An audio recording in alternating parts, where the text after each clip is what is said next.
This is We All Be News on Radio. Ron Hurd. Get up out of bed. Let's go. Let's go. Ron Hurd. That's the word. Get out of bed. Give me a jingle. My number 051. Get out of bed. Let's go. Don't be afraid. This is Herb Smith calling you. Herb Smith. All right, I know you're famous and all that kind of stuff, but let's go. Get out of bed.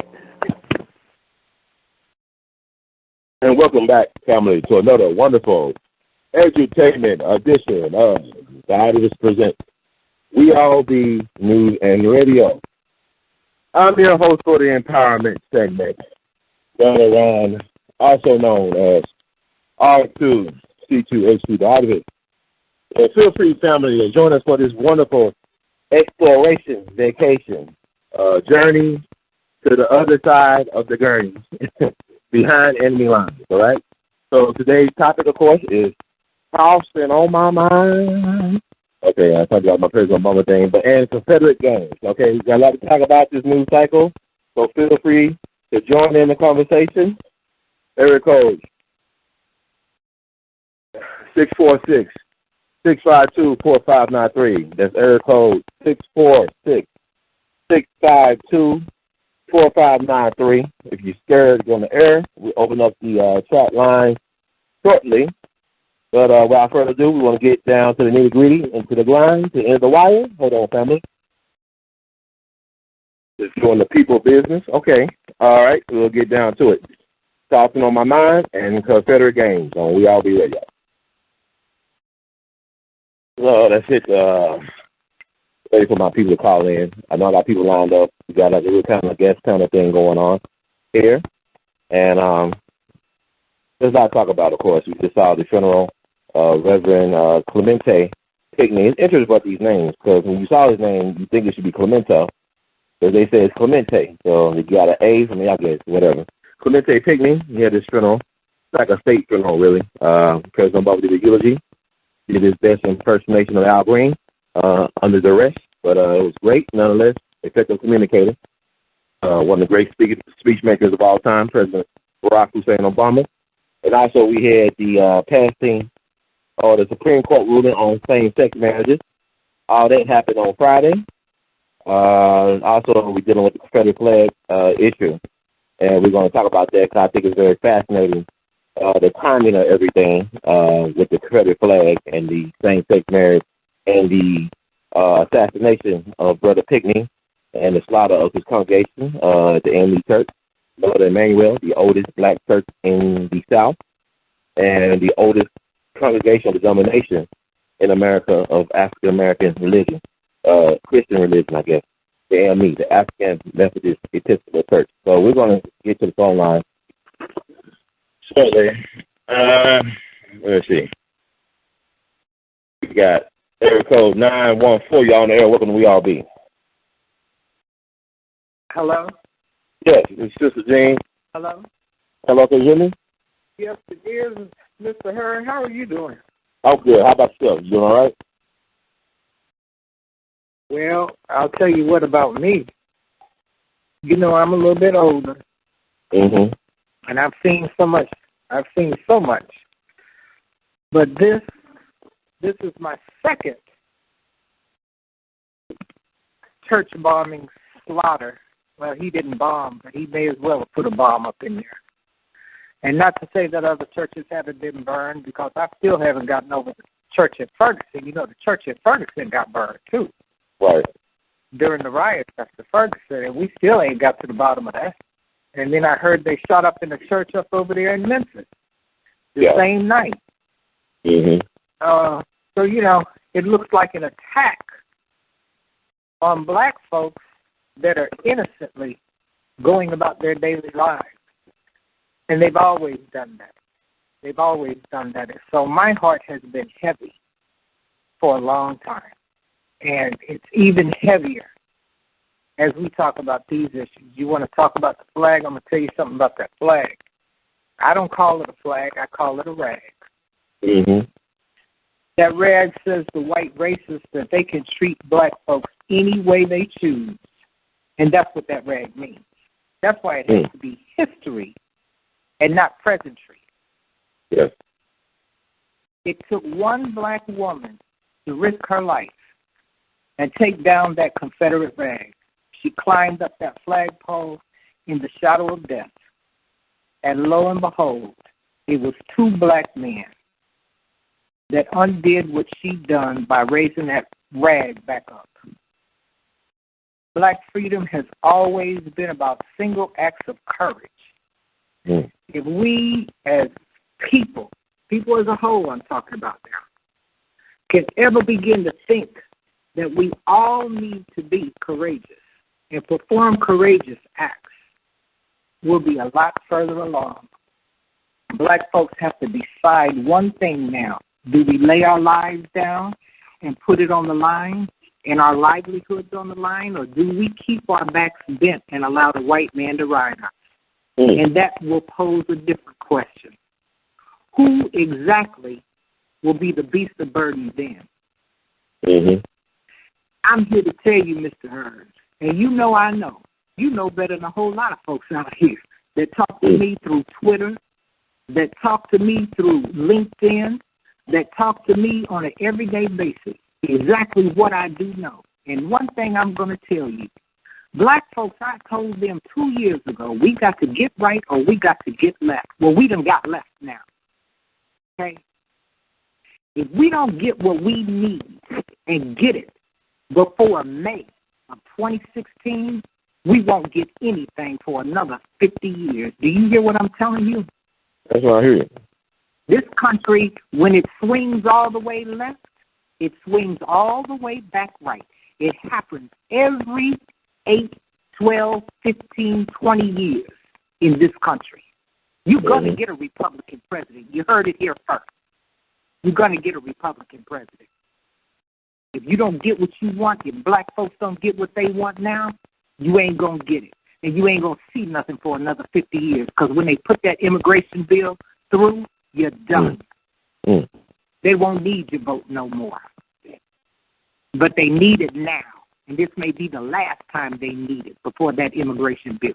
I need for black folks to wake up, stand up, and do the right thing. If a white man asks you to raise that Confederate rag because it's your job, tell him you don't want your job. Because if it had been me back in the day, they wouldn't have even parted their lips to ask me because they'd have known where I stood. Mm-hmm. A long time before that flag came up or down. You hear what I'm telling you? Mm-hmm. We got to figure it out, and we got to figure it out quick. Otherwise, we're going to be toast in this country. They shooting us down like fish in a daggone barrel and putting it on TV to let you know this is going to be your way of life. This is what it looks like, nigger. That's what they're telling you. Mm-hmm. And they ain't going to say it like I'm saying. I'm going to give it to you straight, no chaser. I heard that. But you know and I know what's going on. And what's going on that Capitol Hill, it ain't nothing nice and it ain't nothing pretty. Black folks better wake up. You see what Bree Newsom did? She climbed that flagpole. We need more Bree Newsoms out here. And less two men who won't risk a job or a paycheck to put that thing back up. What you scared of? They're going to kill you anyway. They're coming after you anyway. Yeah, but that's always been the thing with you. You're going to lay down and keep it. Yeah, that's always been the story of South Carolina. Yeah, amen. But that's always been the story of South Carolina where, 40% of the enslaved Africans came through Charleston Harbor that came through this country. But also, Big Mouth Bessie planning insurrection, and it was the Negroes or niggas that did them in. Same thing, you hear the sister climb the flagpole, pull down their rag, as you say, and it was the Negroes or niggas that did it in. I mean, then you want to think about it that way. But South Carolina, to me, they produced some of the scariest black folks and some of the most courageous black folks that we ever had in this country. I want to bring into the conversation some South Carolinians. If they will please press 1, so I know they want to talk. I see some I had invited from Charleston natives to talk about what's going on. Some involved in the arts, some involved in the media. But I'm assuming they want to talk and express themselves, so I want to give them this opportunity. So if you are from South Carolina 843 area code. Please press 131 right now if you want to speak. 843 on the air. Welcome to We All Be. Hey, Ron, how you doing? It's Talbot out of Charleston. Hey, Brother Tobert, our cousin, how you doing, man? Tell me what your title is, man. Your title, your official title. Besides being a man and father, man. Well, I'm the managing editor at the Charleston Chronicle newspaper, which is the African American newspaper serving the Low Country. All right, and all of that is soon to be. Go ahead. Okay, soon to be owner if my grandfather let it happen. Yeah, Uncle Pretty, definitely, and also it's the state's oldest black-owned newspaper in the state of South Carolina. How you doing today, Clay? I'm doing well. It's actually a little cooler today because of the rain, so that's good. We're not too hot down here. Yeah, definitely. So I want to get your take about what's been going on, because you told me about the story that happened with the Charleston Massacre, the Charleston Church A.M.E. Massacre. But also you told me something that was very disturbing, being that you are a media person, that you heard about this story first from CNN, not from local news. Right. I was just home watching the TV and flipping through the channels and turned to CNN and saw the Charleston church shooting, and I was hoping it wasn't my Charleston, but when I found out it was just unbelievable. So, of course, all the news that's been going on, you see, you had Obama come down for the funeral for Reverend Pinckney, and the big thing we talking about is the flag issue. And I just want to reiterate from the last caller what the woman said about black folks waking up. And that's clearly what needs to happen here. Because what we don't want to happen is the same thing that happens all the time, because pretty much black folks in America have been asleep for part of the last few decades. And it got to a point where they got content. You know, we got a little money, got some jobs, and now we're at the point where we don't want to lose our jobs and we don't want to stand up for things that need to be done. So even when the Walter Scott thing happened here, the media attention was great, and a lot of people came out. But, you have things happening every week, every day that affects our community. And, we're not just talking about what happened at the church. We got economic issues, educational issues. We got politicians who are in position, African-American politicians in position that don't do their job because they don't want to lose their job as well. So black folks definitely need to wake up. And I don't want the thing to keep happening to where there's no action to take place after what really happened. So the big thing right now, they're talking about this flag, taking down this flag. What we're focusing on is, even if we take down the flag, then what? What does that mean? What does that mean for the African Americans? That's not going to change our situation unless no real action happens down here. Yeah, I definitely agree with you on that. And also I want to add another caller to the mix, another native South Carolinian and a person who's very expressive. I got everybody who's been calling in so far. Y'all, I'll unmute you, so feel free to join in the conversation where you can, get in where you fit in. While you spoke of Walter Scott, cousin, I want to bring in Brother Philip Hyman. Are you there, Brother Hyman? Yes, I am. Thank you. And welcome to We All Be. How you doing today? I'm doing pretty good. You kind of far away. Are you on speakerphone by any chance? Yes, I am. Yeah, because we can't really hear you. I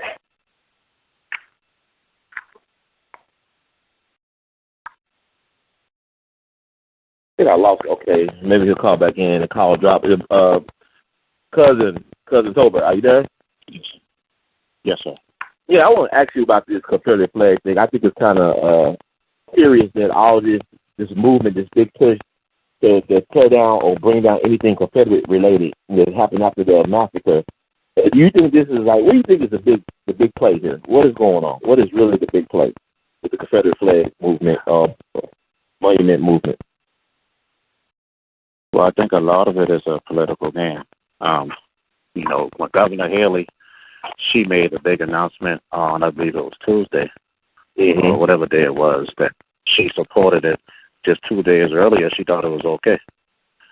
So I think it's a political game. I really think people are running and they know it's a political thing that they have to do. They have to make sure they stand on that side of the issue. But I do commend her for taking that stand because she didn't have to do that. But I don't think it's going to matter. I know here in Charleston, we did a story recently, and we got both sides of the issues. We talked to a young white fella, and he was saying how the flag represents history, which is true. At the same time, I think the pros and cons of that, the cons outweigh the pros. We got a lot of history that belongs in the museum. That doesn't need to be in our state capital. And we sit here have economic issues in South Carolina. A lot of the time, people don't come to South Carolina just because of that flag. We haven't had a bowl game here in South Carolina basically because of the flag flying. And I saw how in Alabama, they just 2 days later that they took down the flag just like that, but we got it written in the law where you still got to get a two-thirds vote in the Senate and the House. But we did, fortunately, vote to have the debate. So we think it may come down, but we're not sure it's going to happen. But at the end of the day, it's not going to change race relations in South Carolina. Well, what about the act of the sister going up the flagpole, like Sister Jean spoke of earlier, about her going up the flagpole and pulling it down, not asking the powers to be any kind of sort of permission, and to have the two brothers pull their flag back up again? What do you think about that? That's crazy. That's crazy. It's unfortunate. I don't think if I was one of those brothers, I could have put it back up because it just doesn't make any sense. And they use two brothers, right? They use two brothers to do it. Right. You said you made white boys do it. That's the play they do it. I would have made them do it. Put your own flag back up. I would lose my job over that. That's the point. That's right. That's not my flag. But I'm glad, like back to what one of your callers said before, we definitely need more people like that young lady. It's definitely out there, but I mean, we're going to talk a little bit about that, about leadership. What does it mean in this age of Obama or the 21st century post-racial quote-unquote America? So I want to get back into discussion, Brother Philip Hyman. So we talked about Walter Scott just recently, and he actually did an angel, real life and death, that was in honor of Brother Walter Scott. And I just want to get his input about what he feels the situation is in Charleston and in North Charleston. How you doing today, sir? How you doing? I'm doing pretty good, considering. Yeah, definitely. So we didn't have to have you on the air. Let's get your thoughts, man. I saw you a couple of weeks ago while I was in North Charleston, interviewed you at the spot, where Walter Scott was basically crucified, assassinated, in my opinion. And you brought your wonderful artwork and told me a little bit about the social political situation in North Charleston and Charleston. So what are your thoughts right now post church massacre? Well, I basically am pretty proud of Charleston and really the families. Basically, again, like the Walter Scott case, the family has set precedent in the way that they handled the press and just the kindness that they showed, and it has reverberated through the whole city. I think I have a friend of mine that's left the town, and he was new to the city, and I'm really sad that he left because it was a great opportunity to see something that's happening only in Charleston that I don't think is happening anywhere else in the world. But the amount of unity, the amount of really people are just going out of their way to talk to each other, it's a beautiful thing to see, but it's a tragic thing to also to see. And I'm kind of also in the same vein as the former talker, talking about Nikki Haley and her position with the flag. Basically, it's a diversion from the issues that need to be talked about, and the issues that need to be talked about is the race relationships. But also, the reason why I did the angel was to keep the focus on the families that are basically having to deal with this trauma. And they should be our concentration always until the funerals are over with, and then we can start talking about these other topics, which definitely need to be talked about, but we need to really respect what has happened and the death and the grieving families and make that the most important thing in all these situations. I definitely hear that. And also I want to get to the fact, like I know Cousin Toba, you still there? Yes, sir. Yeah, I want to ask you from a media point of view. I was very disturbed about some of the lack of facts that were reported by the mainstream media. Like, it seems like it focuses mostly on emotion, the manipulation of people's emotions. Like, it says things were evil, he's evil, this is about love and all this stuff. That's fine and dandy, but I feel like the media job is to report more facts than fiction or opinion. And I think the mainstream media did a horrible job in not raising certain questions. Like, for example, the AME church, St. Mother Emmanuel, they had security cameras, correct? Did they have security cameras to your knowledge? Yeah, they have security cameras. That's how they took pictures and young man. So where's the footage of him killing the people? Yeah, has anybody asked themselves, where's the footage? Question. We actually had a conversation about that the other day. There definitely should be some footage available from him pulling up and entering the church. The only footage that we saw the photo that showed him entering the church and his car parked. And the only other thing we saw is when one of the victims, Taiwan Sanders, he did a Snapchat video that showed them in the church. So we're still trying to get some of those questions answered, and I don't know why it hasn't come out yet, but it's definitely something that should be available, and I don't know why it is, but we are definitely looking into it. Well, CNN and places like that are not pushing that. They're not pushing no question. They're focusing on human interest. No disrespect to the family and victims, but they're focusing on human interest angle. They're not focusing on that hard stuff that needs to be pushed out there to the public. So that's one. And another question I have you talked to the family members of the quote-unquote 5-year-old that played dead? Have anybody reached out to them as far as, do you know anybody connected to their family or the 5-year-old that played dead? I know someone connected to the family, but I haven't personally spoke with anyone about that.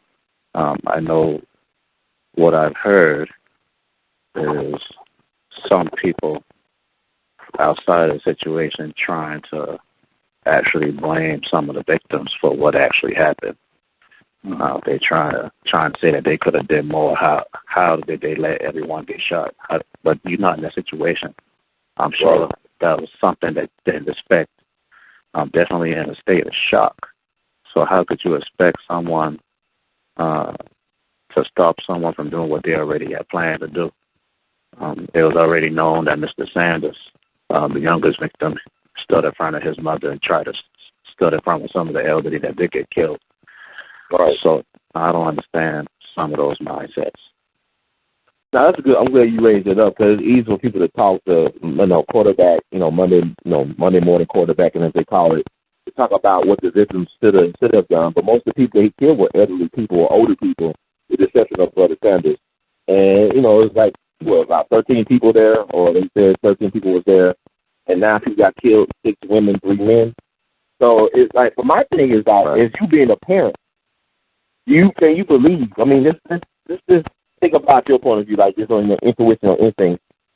Do you feel that it's possible for any 5-year-old to play dead or stay still under any circumstance? Right. It don't sound like something it don't sound like something that really would happen, but these kids are pretty smart today. I'm not, they watch a lot. Well, now, your first answer was what? You said it don't sound like it, right? Your first response, you said it didn't sound like it could be, because you got twins, like you got young, healthy twins, right? And they about almost 3 years old, right? Correct. Do they stay still at all? You guys, when they sleep? Yeah, they're taking a nap right now. Right. But even when they napping, they kind of move it around, right? Yes, sir.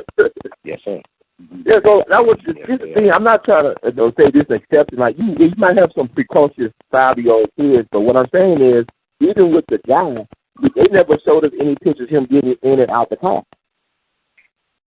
They don't show us no pictures of him, no footage of him getting in and out of that car that they said is his car.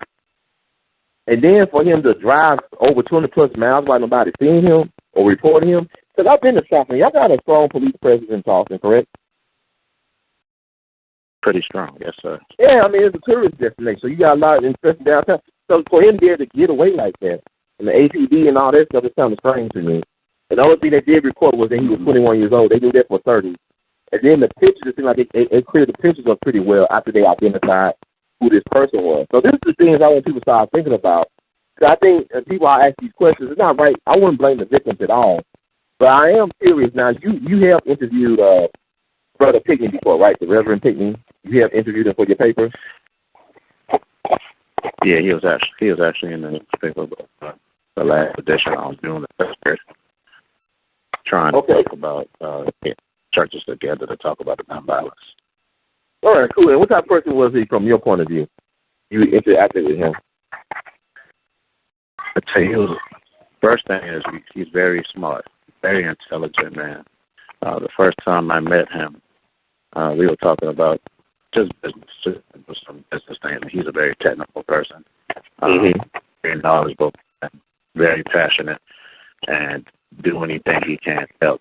Of course, he died at the age of 41. I'm 30 years old, so I looked up to him for advice. And he was always willing to give me anything that he could give me. If I test him, he tested me back with anything he could. So it's just unfortunate to lose somebody like that who would go out their way to help anybody that they could. Very smart man. It's unfortunate that he had to leave behind everyone that loved him. Yeah, it's definitely unfortunate. So there is a tragedy here. And I just want people to also, as we get through this, so these things keep on happening. But I was also fascinated, Brother Hammond, I'd like to get your perspective on this as well. Do you feel like, they said that this guy was trying to start a race war. Do you feel like a race war can happen in Charleston of all places, or in North Charleston, considering some of the incidents like the Walker side and also what happened at the church? Do you feel like a race war can actually happen in a place like Charleston? You're talking to me, Philip? Yeah, yes, sir. Yeah, well, I know that we have had a lot of factions coming into town from out of town, starting trouble even with Walter Scott. I was very surprised with that. And even with this incident, we do have a lot of people that are coming in from out of town that have a prior agenda.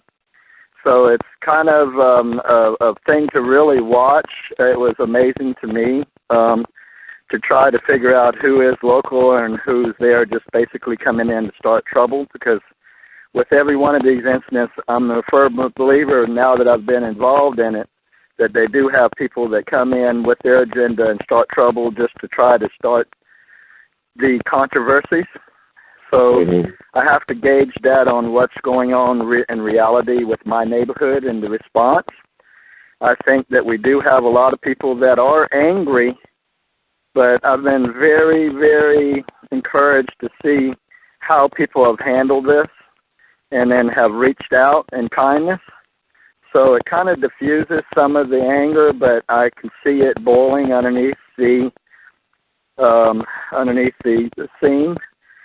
And also, I'm in agreement that a lot of things, even with the Walter Scott case, they don't change. We bring these things up to CNN, we talk about them, and then everybody makes the same conclusions. But when it comes back to actually making changes, the cities and the municipalities and these people are very entrenched in their own thinking, and they're not very open to even one or two things that they can do in good faith to make changes. So I'm more concerned about that, because these people don't realize we only have 15 minutes here that people are going to be watching this issue, and that we have to make changes and make something happen out of this instead of keep going on with this continuing behavior. I hear you. Oh, Cousin Cobra, you got anything just go ahead. Go ahead. Go ahead. I'm good. And, Cousin Cobra, you there? Yes, sir. I'm sorry. Yeah, you got. Do you feel like this situation right now is a climate conducive to a quote unquote race war and starting in Charleston, the Charleston and North Charleston area? I don't think it's going to start a race war. Sure, it could happen. But of course, this guy, he's not even from South Carolina. He's from South Carolina, but he's not from Charleston. Right. And South Carolina, he's from Lexington. And most people in South Carolina know Lexington is one place you don't want to be. if you're an African American on a dark road one night, that's definitely that's not something. He's from a place that has some of that history, and I'd like for someone else to talk about that because I don't feel safe when I go to Lexington personally. But yeah, I think it will start a race war. I think that we need to focus on what are we going to do when the smoke clears. Like God just said, you know, it's only a short time that we'll be focusing on this and then seeing that's going to move on. So what are we going to do as a community when the smoke clears? A week ago, when it first happened, the NAACP CEO, Cornell Brooks, he held a press conference on Columbus Street downtown. And our South Carolina NAACP leader, Lonnie Randolph, one of the main things he talked about is, you know, we got to get out there and vote to see some of these things happen. Historically, we haven't voted to make some of these changes. We keep electing the same people in office, and things don't get done. But as a race and as a community, I think Americans need to come out and vote. We need to start showing up to some PTA meetings. When they have meetings at city councils, we have to be at the table and be in the know so that we can see some real change. I think that's what really we need to focus on at the same time, making sure that we honor the victims that had to do with this tragedy. I definitely hear you on that. And also, you mentioned Lexington. Now, that's the district that Representative U.S. Congressperson Joe Wilson represents. And if people can recall, a couple of, I guess, State of the Unions ago, he called President Obama a liar, you know, on national television. He said, "You lied," you know, just like that. And, you know, he called out. So that's the district represented by Congressman Joe Wilson. That's where this Dylann Roof character comes from. And also what's interesting, too, I like to point out, kind of figure it out, where he got, quote-unquote, captured at, you know, Dylann Roof. He got caught in Shelby, North Carolina. And Shelby, North Carolina is the place or the birthplace of Thomas Dixon, Jr., who wrote The Klansman, the book Klansman. It led to the creation of the film The Birth of a Nation, which came out 100 years ago this year. It came out in 1915, which led to the reemergence of the Ku Klux Klan. So the guy who wrote The Klansman, Thomas Dixon Jr., was born in Shelby, North Carolina, January 11, 1864, and he died April 3rd, 1946. Now, April 3rd is the supposed birth date of Dylann Roof. He was born allegedly April 3rd, 1994, from what I can recall from the media sources. So the media didn't even talk about that angle. They talked about the Rhodesian plague and South African apartheid angle, but they didn't even talk about that angle right there. That's very significant to me. And it's very weird because I know they discovered the quote-unquote website last weekend. And I'm trying to figure out who took those pictures of Dylann Roof, posing with the Confederate flag and whatnot. And so this sort of stuff that the media has failed us on. But they not really failed us on it because their goal is to distract and mislead people a lot of times from the truth. The fact that CNN could break these stories before the local news media is to be also be noted. You know, there's a lot of things that's going on right now in this period that should be noted, and people should be thinking about these things as we talk today and beyond today. And so we're going to hit the phone lines, guys. Somebody else I want to add to the conversation from B-More. I think this sister Sabrina Green. How you doing today? I'm blessed. On this issue, I had to get on this because I remember when I was a little, toddler. And first off, we lived in Germany. My father was as black can get. But he had a lot of respect because he was a commanding officer when we were at Dachau. Now, a lot of people don't know about Dachau. That was where Hitler had his best officers there. Because of my father's rank, I never saw any prejudice whatsoever until seeing the Dachau concentration when we had some friends that were from Puerto Rico that wanted to pay their respect because they were Jewish. And shocking to see the gas chambers and all of that stuff. But in between, when we were little and we had, family vacations, we went back to Alabama, where my parents are from. And I had to eavesdrop to find out what happened with the church bombing of the 4 little girls in Birmingham. Right. And the shock to me was finding out how close that church was to my aunt's house. And thinking that, if the bomb had been large enough or more power, could have, impacted where she was and then killed our relatives there. So coming back and forth from Germany, I had a bias and a hatred, and I consider myself fortunate of not to staying living in the U.S. at that age. Later on, my father, had to, got changed to come back to the States. Ridiculous as it sounded, I planned with a family that I could stay behind, stay with their family, and the last chance that, we had to leave in Dachau, I had, we hit them with my parents with that news. All the way up until when I got on the plane, my mother had to take the belt to me and said, get my behind on that plane. I was like, but I can stay with so-and-so family rather than come back. Because fortunately, and knowing how was Anniston, Huntsville, Jackson, Alabama, and, Anniston, and, just recently they had a situation with Anniston. Was where I did not want to come back in the state because seeing what happened with Martin Luther King, I said, well, I knew he had, even though at that age I didn't quite know what was going on, but I said if he was important enough of a black man to get the news over there of him being killed in Germany, it had to be significant of, and everything, and find out there. So I had such a bias and a hatred of saying I did not want to come back in this country and live. So as I grew older, I said, I would not stand and tolerate for the Klan because even, when, getting older as a young adult, there came a confrontation in Maryland in New Carrollton. And there were some people talking about, we'll send you back to your men and all that stuff. Well, me and my sisters, the girls that were with me, we came out fighting at that.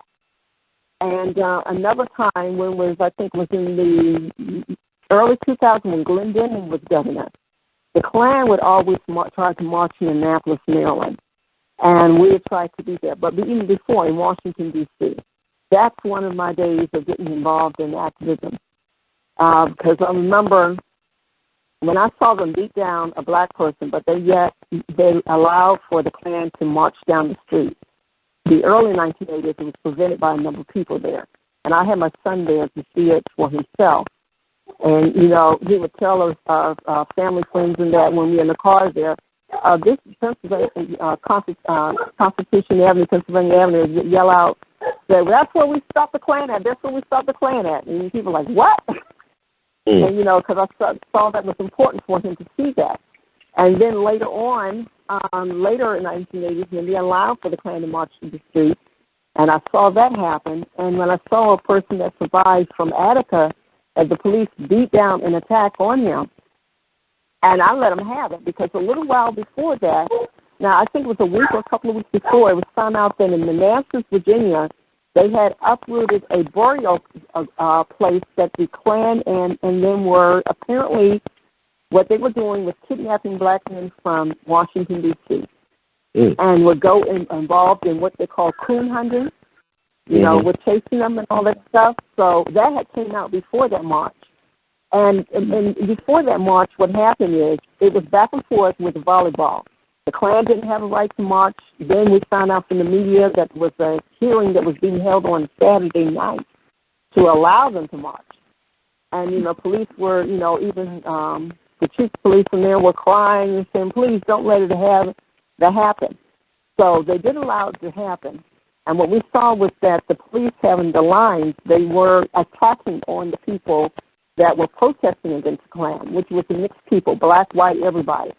And having to do security there was a guy. He gotten a gash on his head. And so we were trying to ask what happened there. And he said what happened, he got hit. So we're thinking like, let's been, on our side or whatever. Because no, it was the effing cop that hit me.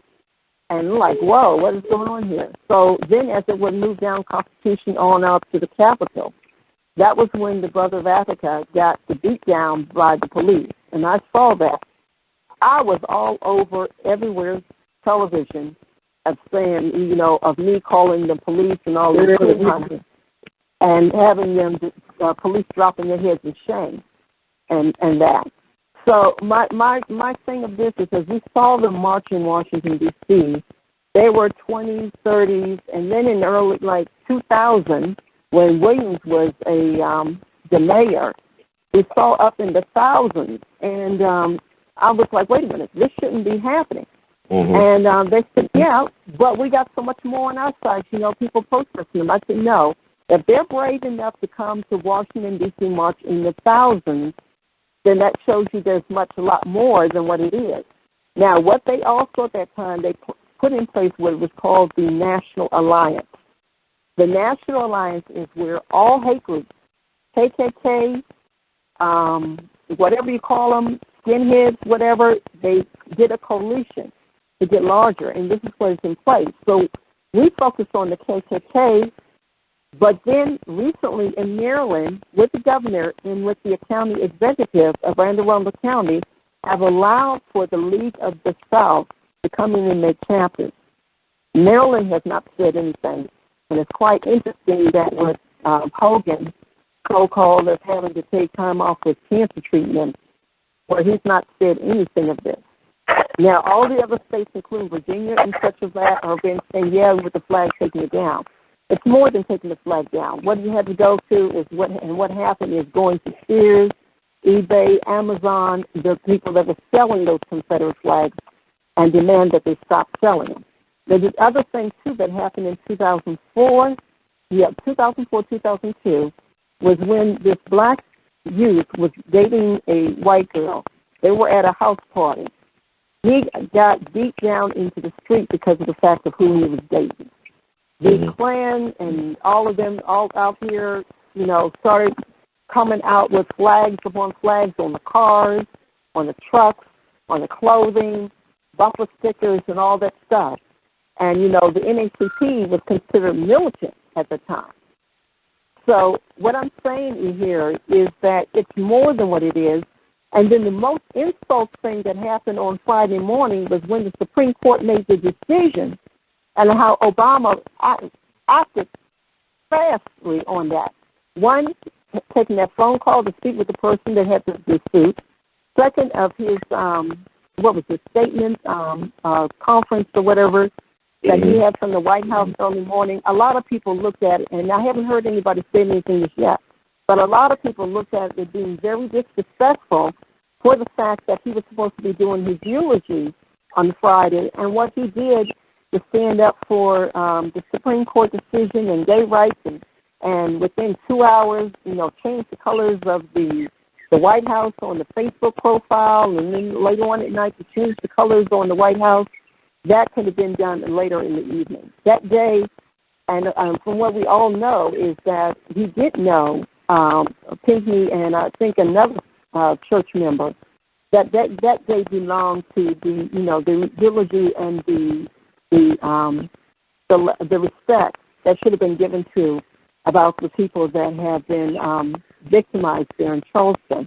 And the last thing I want to say here is we've seen more church burnings, and I think the most important one that happened even in Tennessee, the NFL player that used to be in the NFL that was had his own church where it was burned down. Well, Reggie White. Was it Reggie White? I can't remember his name, but it just shows there that it's a number of churches that have been burned down in the South and will continue. So we have to do something more beyond this. It's not just only just in South Carolina. And I take it on this that with the sisters Newsom Bree, when she took that flag down, she should have did what we did in Annapolis. When they had nerve to, the police allowed them to march, the KKK members to march with their flag through to where we were. They got the beat down. Yes, they got the beat down. And they also got their Confederate flag taken, and it was burned on the spot. That's what should have happened. Okay. So, she gets arrested, they take it back. Okay, here, whatever, put the flag back up. No. Burn that thing on the spot. That's what should be happening. When you used to have the protests in the 80s and 90s and all of that with the American flag, and if you got your hands on that KK flag, you burned it on the spot because that flag was treason. They all know it.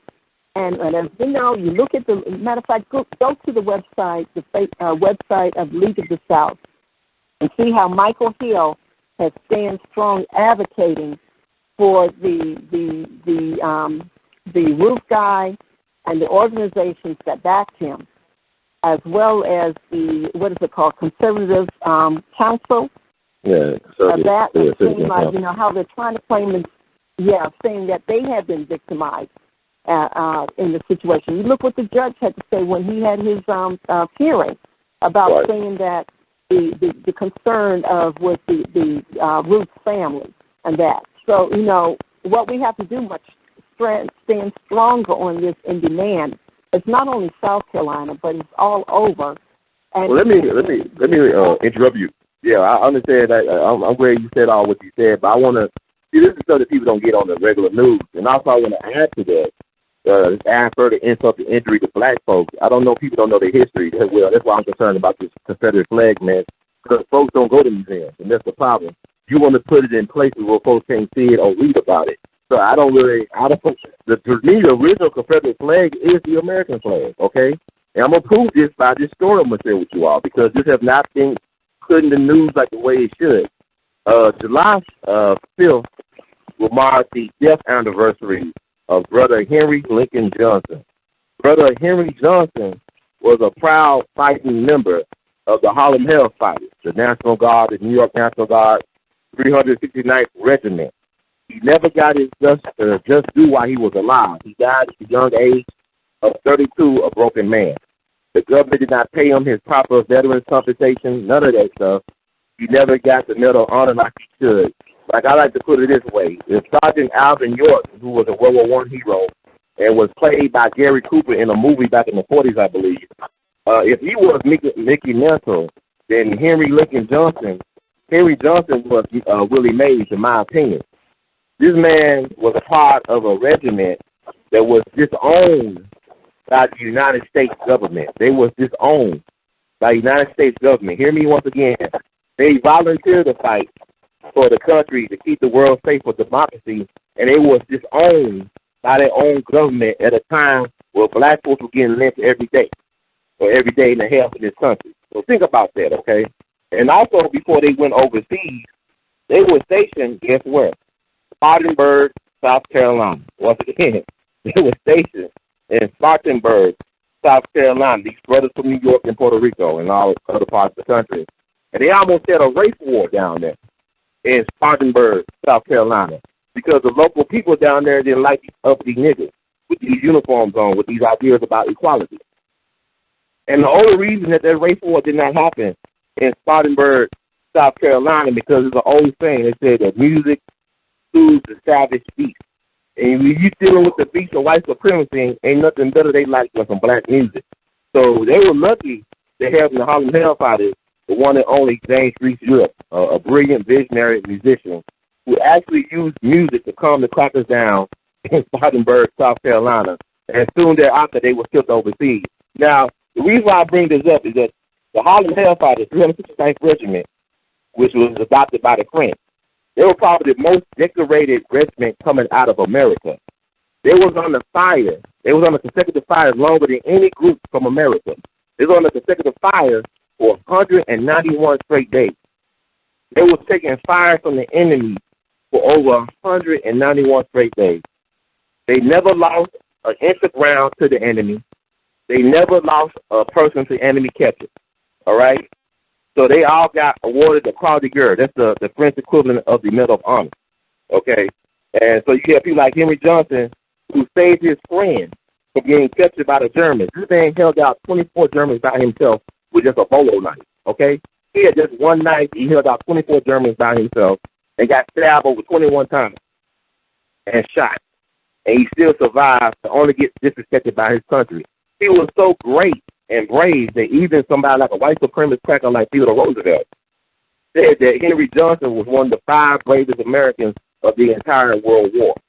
So this is a black man who fought for this country that disowned him and that even disrespected him to the day he died, and for decades disrespected him. And what's added insult to injury, once he got the Medal of Honor recognition, he allegedly had a son named Herman Johnson. Herman Johnson was a famous Tuskegee Airman. He lived in Kansas City.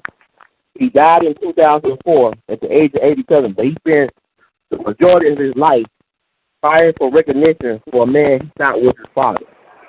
Come to find out that they said that this man known as Henry Johnson, father Henry Johnson, was not his father because another man's name was on the birth certificate. That's what they say. Now, they give him the medal. Like, they got a medal from President Obama, right? Henry Johnson. And we still honoring who President Obama's father really is. We don't know who President Obama's father is. So now they deny this family the recognition that they deserve, fighting for decades on behalf of Henry Johnson to get his proper recognition from this government that's disowned him. And now the family could not even receive the Medal of Honor that they fought so hard for, that his supposed son fought so hard for. Excuse me. So this is what we're dealing with here when we deal with America. We're not even talking about the Confederate flag. This is the United States flag that denied his brother his rightful designation as an American hero. So I want to get to the phone lines right quick. And like I said, like you could talk if you unmute it. I got you out here. You could talk and speak your mind. But this is some stuff I want to share with people because you're not going to get this stuff from no Don Lemon. You're not going to get none of this insight from anybody, because they got an agenda to keep people dumb, to keep them like useful idiots and wasteful eaters. That's the agenda. So you're not going to get the news you need to get. And also people need to get hip to the fact that the most important news of the week comes out on Friday. That's why all this stuff happens on Friday, all those distractions. So, right. Jump in. The other thing, people got to demand more from Obama just coming from Charleston just for the eulogy. I mean, look how fast he put the action to, for the gay rights. I mean, good grief. I think it was less than by the morning that, he did a statement. He came out speaking, speaking to the people of the Supreme Court, even though he needed to come out anyway. But just more. And he hadn't even done that with police brutality and reparations or anything else. So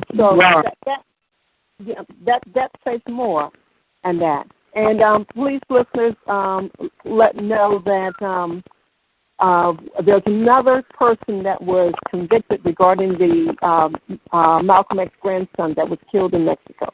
He's trying to get the truth and answers and justice about that. So we must continue with that too. Also, he was sentenced to 27 years, right?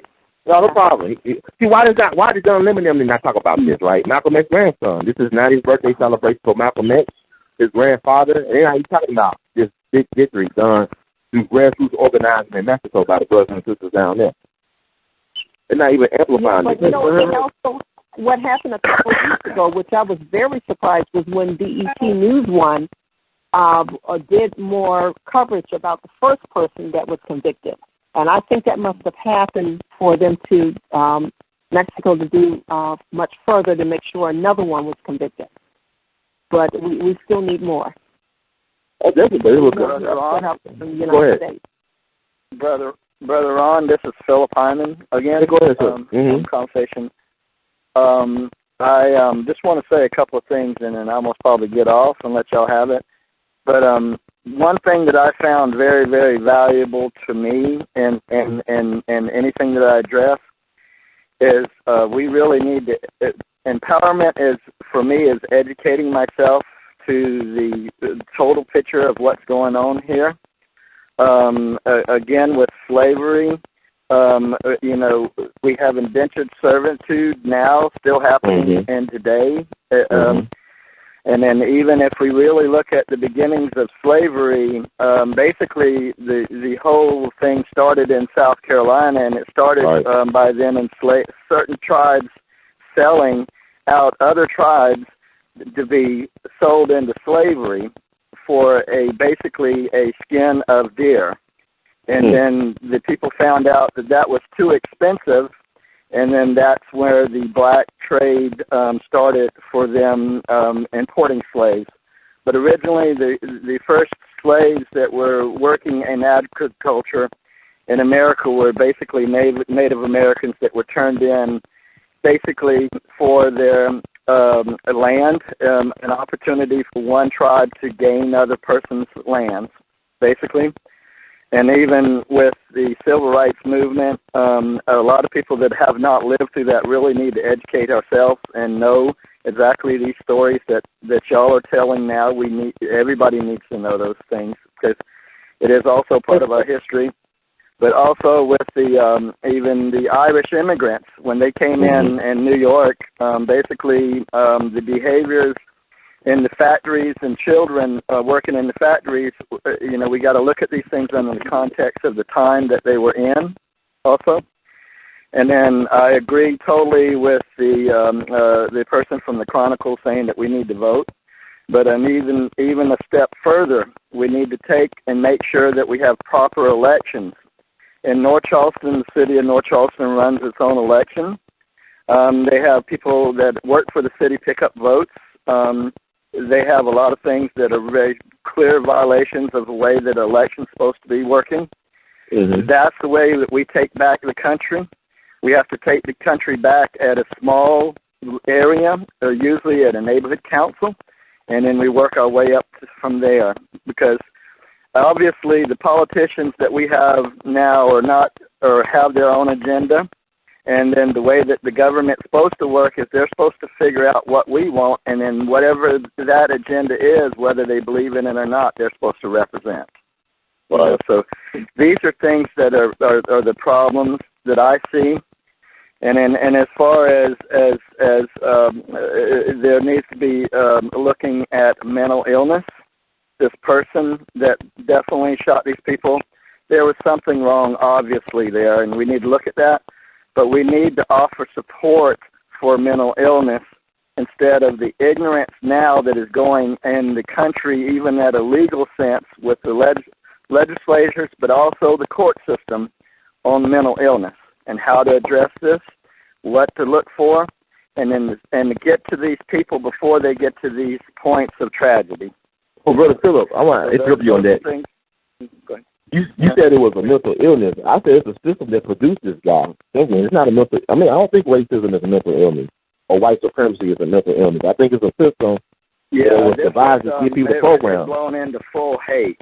Yeah, it is blown into full hate, and then I can't even understand how somebody can sit there an hour with people, especially an 87-year-old lady that was the grandmother for the whole neighborhood, and then turn around and do that. There's something totally evil with that. Yes, I agree with that. Mr. Hurd. Yeah, go ahead. Go ahead, Sister Barr. Let me speak as a psychologist now, because it's in my professional area. Okay. Racism is not a mental illness yet. No. But it's going to be headed that way, and let me tell you why. Because it's going to be able to get a lot of people out of a lot of trouble. Yeah. Back in 2000, let me give you some history. Back in 2002, when the war got really bad, we saw a lot of GIs coming back with traumatic brain injury. The systems were failing them, and they did not know what to do. I am by trade a rehabilitation counselor. It's one part medical, one part psychosocial. I don't do physical therapy. I do mental therapy. Okay? I work with people that are considered disabled. Instead of those people going into the VA system like they were supposed to do, the VA was too full. So they started bringing them our way. Okay? What's going to happen is that there are so many people out in the private sector now that they don't know what to do with. They put them in the prison. You hear what I'm telling you? They had to put them in population because they overpopulated the prison. And I know in the South, because at that time I was living in Montgomery, Alabama. They closed every facility in the state of Alabama. If we wanted to look for a facility to get treatment for somebody, we had to send them to the Florida line. It's called Flore Island, just over the Florida and Alabama line. There was one facility, and that was always full. They're going to, and it's headed that way, say that racism is a mental illness. and they're going to do it so they can put people in systems and watch them. But I want to give you 3 points that you and the journalists in Charleston spoke about. Mm-hmm. You guys talked about the video footage. You talked about the politicians, and you talked about Governor Haley's speech. Let me talk about the video footage. This was the first thing I thought about. Mm-hmm. Where's the footage of this boy, this murderer, leaving the church? We saw him going in, but I didn't see him coming out. Right. Mm-hmm. And who gave this murderer, because that's what he is, he's a murderer. Who gave this murderer the knowledge to even think of doing the research on the church? Okay? And how did this murderer understand the knowledge? Because this boy ain't even smart enough to get a decent haircut. Serving the milk and clean. You understand what I'm telling you? Hey. All those pictures we saw of him posed up on the beach, writing on the beach, and all that kind of stuff. Somebody had to either take them pictures or he had sense enough to set that camera. Which one? I want to know how much this boy got. Okay? He sought that church out, and he sought that reverend out, that senator out, and he did it for a reason. He sat down next to him. That takes a special demon to go into a church and have Bible study with some folks and then kill them. You got to be a real special demon. That ain't mental illness. That's a cold-blooded murderer. And that's a psychologist telling you that's what he is. He's a cold-blooded murderer. He's a psychologist. Okay? And let me tell you this. The only reason them politicians are concerned about that rag, because I don't call it a flag, it's a rag, is because the major corporations have shown monetary disinterest in that rag. Monetary disinterest. Okay? You know why that is? I'm going to tell you why it is. And I told you 6 months ago, I said, Mr. Hurd, get ready for that TTIP bill to get signed. Didn't I tell you that? Yes, ma'am. You told me. They were talking about it. I told you it's going to get signed. Didn't I tell you that? Yes, ma'am. I said, you got to get ready. The ink is really dry. We're just waiting on a good time to bring it out and tell the public it's signed. Here, it's already passed Congress. They said it's in the Senate now. The Senate wanted it. You think they're going to reject it? No. You don't send no paperwork over to Hogan Lovells in Washington, D.C. and don't get what you want. Do you understand what I'm telling you? I hear you. Look up Hogan Lovells and see what you see what I know, okay? That bill is getting ready to get signed. It's getting ready to get announced to the public. And you know what that means for the American public? It means that we can shop anywhere in the world with ease. With ease.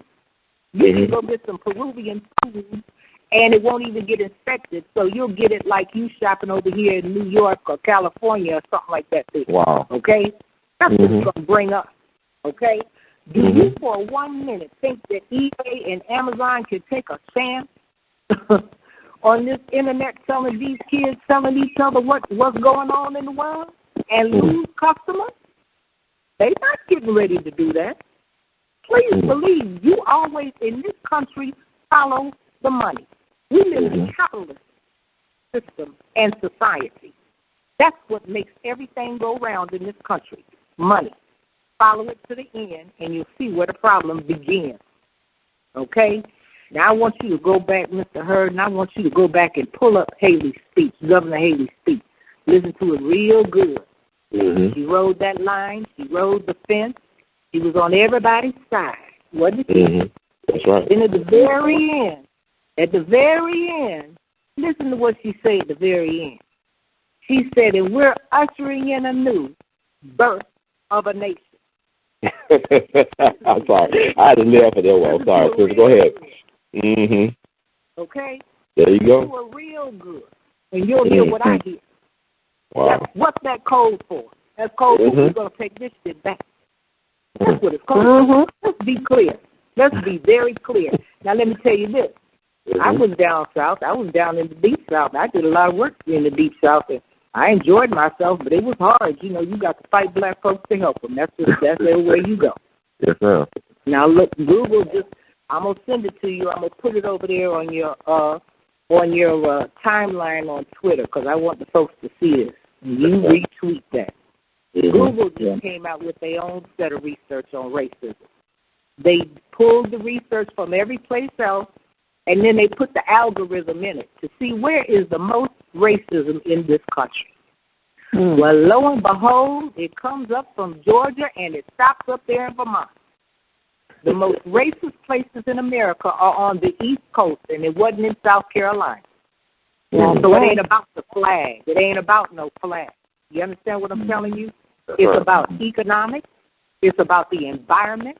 It's about education. It's about employment. It's about housing. It's about all the things that I've been fighting for all my life for other black folks.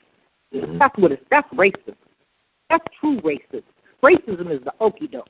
We're going to pull the flag down, and Amazon not going to sell it, and eBay, we're going to do this, and Sears refused it. I didn't even know Sears had the daggone, because Sears used to be Sears and Roebuck. I didn't even know Roebuck knew.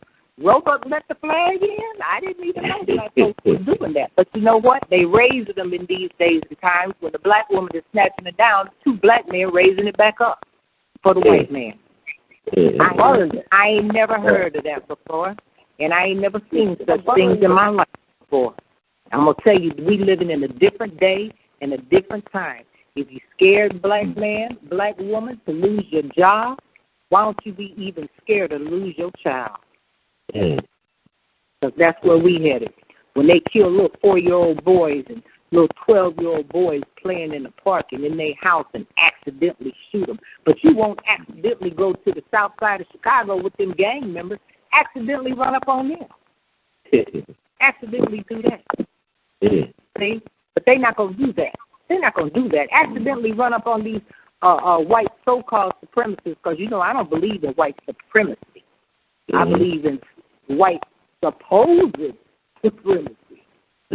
You know, they might think they're supreme. But I wasn't raised to think that no white man was supreme. I don't fear no man. If I have to go out like a soldier, that's what I intend to do. I'm like that journalist over there in Charleston. He said they couldn't ask him. And I was just standing right next to him. We were both nodding our heads. You better try to find somebody white to do that. Why would I raise the flag? And I'm going to tell you this, and I'm going to let somebody else speak. Here's the thing.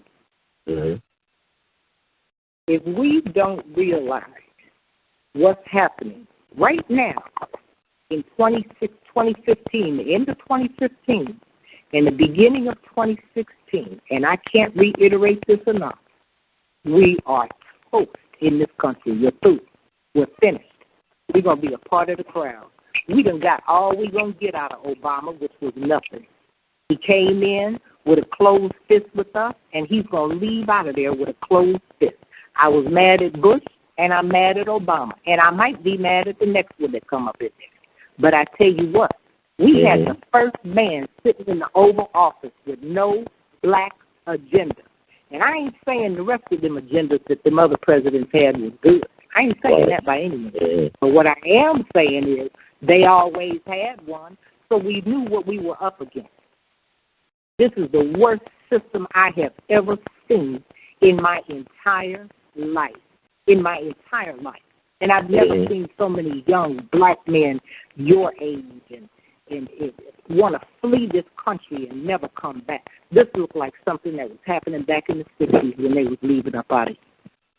That's what it looks like. They don't want to stay in the country no more. If all the black men, the ones that can get up and go and walk, if they ain't been maimed or in prison and can get a passport or held down with 4 or 5 different kind of babies from 4 or 5 different kind of mamas, the ones with the education is going to get up out this country. What we going to do? What we going to do? And it's happening all the time. We cannot allow ourselves to lose sight of what we need to do as a people for ourselves and for this country. Because this country don't move without us. It don't move without us. People ain't free without black folks being free. Nobody gets free without black people. The LGBTQ people done got their little legislation, and they've been hollering the whole time. We just like black people. We get discriminated against like black people, and we all have that in common. They got their little legislation. Did they say anything about black folks? That's right. Heard it said, and you ain't gonna hear it. Yes, sir. Just like them white feminists that came in when we was doing the feminist movement back in the 60s and talking about free the black woman and the black woman needs to do this. We allowed them white women in, and them white women got their little stuff and went on. We ain't heard from them since. Now, here we go all over again. I'm here to tell you, take some lessons from the past and use them for the present. We can't do it again. We can't do it again. We know we got a big wagon. Black folks, black freedom has a big wagon, and everybody has a tendency to jump up on it, and we let them. I say it's time to fill some black folks up with the wagon. Let us roll it on, too. Let us get free. Give us free. Ain't that what they said in Homicide? We still hollering that today. I'm through. Well, you know, Brother Malcolm told us we got to take freedom. He said, everybody can't give you no freedom. You got to take it. And we still wait for somebody to give us something. Amen. And the Confederate flag, they rag thing, you know what the crackers going to say? They're going to say, this is your reparations. This is what y'all wanted, right? Y'all wanted this rag taken down? Well, that's your reparations. And that's the thing. I can hit this phone line because people, they jumping up. They want to say some stuff. They've been waiting patiently. So I thank Sister Barnett for their warning and for their history lesson. And I can hear, sir. You're a supreme historian yourself. How you doing today, sir? I'm doing fine, brother. How are you? I'm good. Thanks for waiting so patiently to get in. And I'd just like to get your thoughts on what we're talking about. If you have anything new or you want to reiterate some things? Well, brother Ron, this is Dr. E for that. I kind of got in on the conversation. Actually, I was in and out. But I think this flag thing is, I think a lot of black people are underestimating how serious these people are about this flag. You know, that's the equivalent to a gang member, a black gang member's color. Crips and Bloods, you know, you mess with their colors, they will kill you. And I'm really not as sure who's pushing this agenda with this flag to make that the central issue of dealing with white supremacy and racism. Now, I was at the Million Man March press conference at Metropolitan A.M.E. Church earlier this week with Minister Farrakhan. And one of the things that he brought up, which I wholeheartedly agree, is that we call a lot of hell under the American flag. You know, I mean, when you look at After the Birth of a Nation, the movie The Birth of a Nation and the Second Rise of the KKK, they will march down Pennsylvania Avenue, the KKK, with American flags. They didn't have Confederate flags. You know, so we kind of forget. You know, and also I thought the timing of the Supreme Court's decision regarding the legalization of homosexuality, as it references, as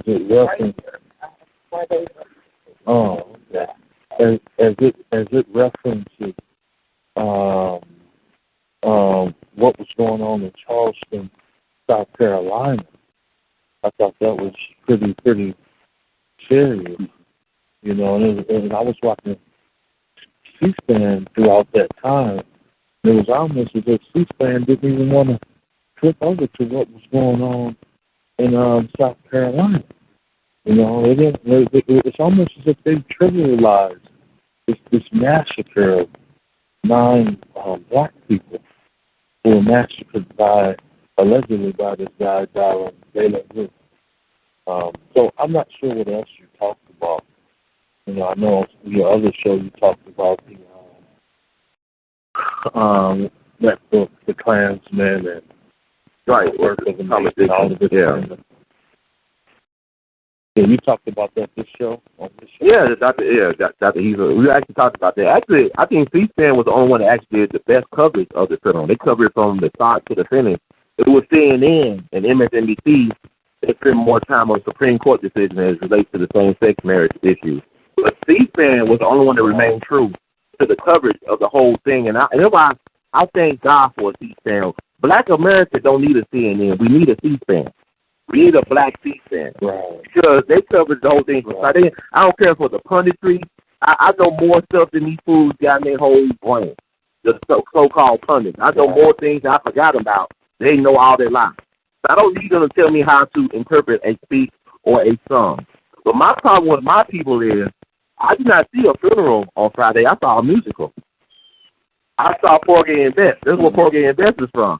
They didn't do no real constructive thing. They were talking about singing and singing. They said, brother, you can't speak no longer than 2 minutes now. You a Baptist preacher or you A.M.E. But we're going to sing about 3 songs in a row. And then President Obama going to think he Al Green. And so, like, this is crazy as hell to me. I said, what is this? This is a farce.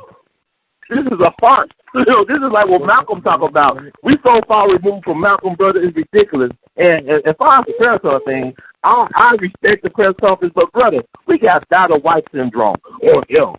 Justice or L. Brother, gangsters don't talk about it. They see about it. They don't brag about it. They don't issue no warnings. They don't issue no ultimatums. If you're real about what you do, if you about putting in that work, because that's a problem. Dr. King, the day he got killed was the day he had no guns around him.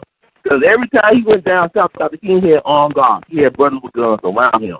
I talked to Medgar Evers' brother, Charles Evers. He'll be 93 this year on September 11th. The reason why he's still alive because he didn't want to be no martyr.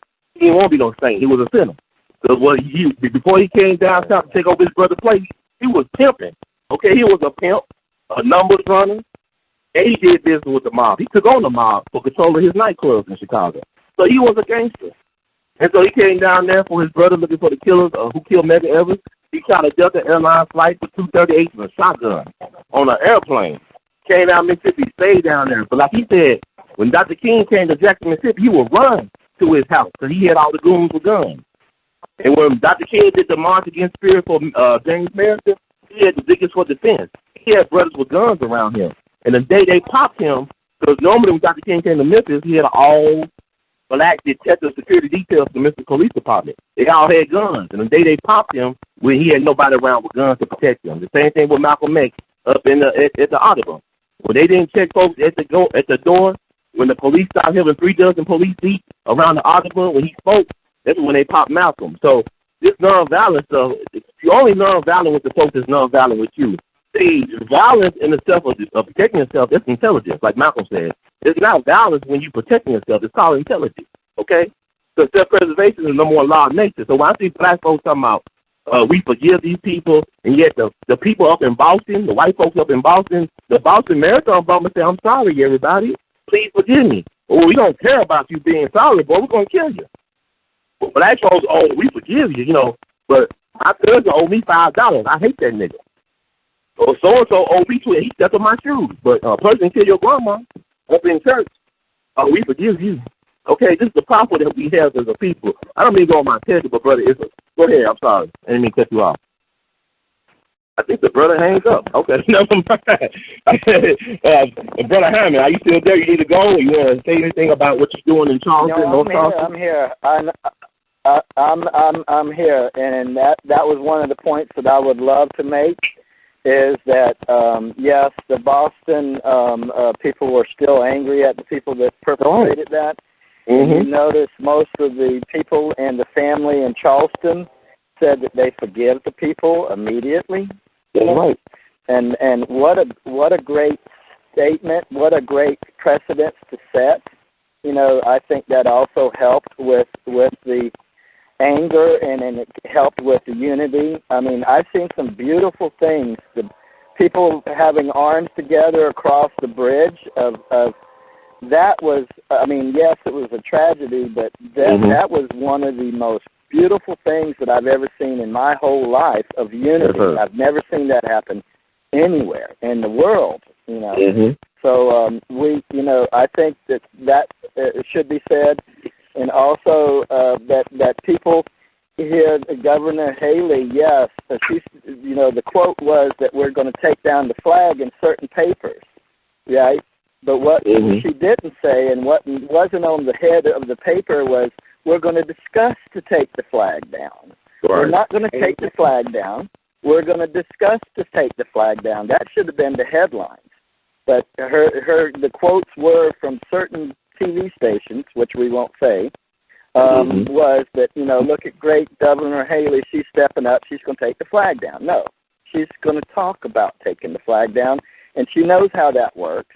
And Right. she knows that there's Glenn McConnell and other people that are very, very passionate about that are very powerful in that area. So That's the right. chances that we're going to have anything happen, again, are slim. And that's what I'm really always about. And then for the lady also, there are also white people that are out here making a big difference. I painted murals of social justice of kids killed in domestic violence for the YWCA.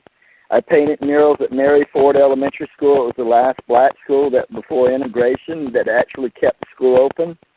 I've painted the first landowners in the city of North Charleston was four black freedmen that won their independence during the Civil War and came out and bought 200 acres of land, called it Liberty Hill.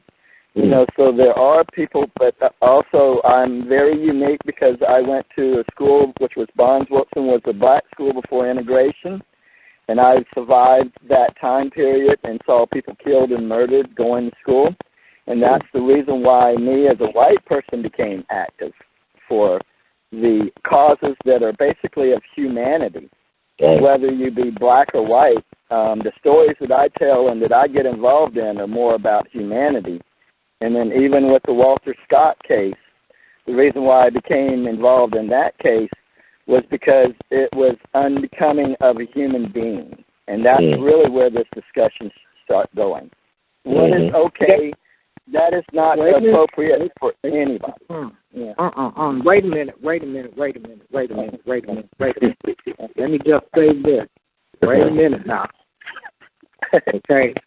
We're not out here saying white lives matter, because as black people in this country, we've been told that all our lives, okay? We're saying black lives matter because we want to matter too. No, I'm saying human beings. Let me finish. I'm Native American. I call it I'll let you finish. Let me finish. Okay. Let me finish. We don't put a discount on anybody's life. We don't do that. But what we are saying is that we want the same rights to everything else that everybody except for the Native Americans in this country have. And even they have their own land. We have got to make sure that black people move forward in that country, in this country. And if we don't do that, this country is going to fail, whether you want to believe it or not. This country will fail because my opinion of the country is your hurt. And if we're not put to the forefront to say, listen, we have the most people in poverty, we have the highest unemployment, we have the highest discrimination in housing, we have the highest poor education in schools. If we don't point that out as a people in this country, then we are facing a very difficult road ahead. And I'm going to tell you why. I said to people in positions of power and authority right there in Washington, D.C., after the economic collapse in 2007, because it started in 6, I saw it in 7, and at 8 it was gone, okay? It was not just the economic collapse in this country. Everybody all over the world got robbed. That's what happened. Don't believe that housing crisis. We got robbed. That's just what it is. I said in 2010, if you all don't put some money on the street, these people are going to get violent. Ain't no money on the street. The people are violent. Do you hear what I'm telling you? These people have got to understand what the real issues are in this country. We have a terrible disparity in systems, and we have a terrible disparity in poverty between blacks and whites. And unless we face that particular issue, unless we call it out like we see it, we're not going to get anywhere. We can say human and humanity all we want to. The LGBTQ people just got theirs. That's humanity. What about ours? We still ain't got nothing. We still need some. The legislation that I know that my father put on the book in HUD for SBA, in the Department of Commerce, in the Department of Agriculture. I could call it out and tell you what it is. The Democrats have been trying to take that away. For 8 years, I've been having to battle these people to say leave it on the books. And they've been biting away, chipping away, and doing everything else. My Uncle Arthur Fletcher, who is the father of affirmative action, where's his legislation to help move blacks forward? They chipped away at that. Now it's gone. Look at the Voting Rights Act. They're chipping away at that. It's getting ready to go. So you mean to tell me that black folks we already can't send our kids to the park. We already can't drive. We can't walk. We can't chew gum. We still can't do it at the same time because we're going to get shot. We're going to get killed. We're going to get killed for a traffic incident right down there in North Charleston because a light was out on your car. So it's time enough for me to shoot you in the back 8 times. Come on, now. You need to talk about humanity. Don't talk about humanity to me until my people are seen as human. All right, there, Sister Barnett. I want to bring in another voice from the Midwest, Sister Queen KC, Sister Renee Bass. How you doing today? Welcome to We All Read. I'm good, Ron. How are you? I'm good. It's good to hear your voice. Thank you. And peace to everybody who's on the line. Wow. I have a lot to say, but I'm going to try to... Go ahead. You take your time. But, this is the thing with Charleston and everything and with the Confederate flag. Again, it's only to deflect from what happened in South Carolina. It's only to deflect from the way that black people are treated and the brutality that goes on and the brutal murder of those 9 innocent people in church. So they had to do something kind of like a peace offering, but not really a peace offering because they're not going to change it. It was only about, we'll talk about it. But see, that's the thing. So now they've got people over here looking at the Confederate flag instead of looking at what happened to these 9 people. If this had been a black man who went in a white church and who killed 9 white people, okay, this would be on the news for months down there. They would have it on all the time. They would be doing all kind of memorials, everything under the sun. They got this boy, okay, and they talking about, oh, he was perfect because they got him in without incident and all this kind of stuff. If that had been a black man, they would have shot him on sight. They would have considered him armed and dangerous after he just killed 9 people. They didn't do that. If you look at the video when they got him, they got some fat cop up there getting him somebody that you wouldn't expect them to use. If that was a black man, they would have had Navy SEAL type officers up there taking that man down. And the thing about it is this: we have to understand that we're under a depopulation order, and black folk are not seeing the writing on the wall. It's been there forever. And specifically when we look at the police will never be fully implicated, or how they operate will never change. That's because the police are the frontline enforcers for the system of white supremacy. They are the ones that are right there with the people. So they have to operate in a certain way to uphold that system. So that is why they can go out here and kill black men for nothing and say they were threatened, because they are the ones who help bring the black men into the system so that they can lock the black man up. So the police are never going to be, they're never going to have any type of radical changes made. They're never going to stop targeting black men. That's what they want to lock black men up. It's going to keep going. So we need to understand what the police actually are. They're doing their job.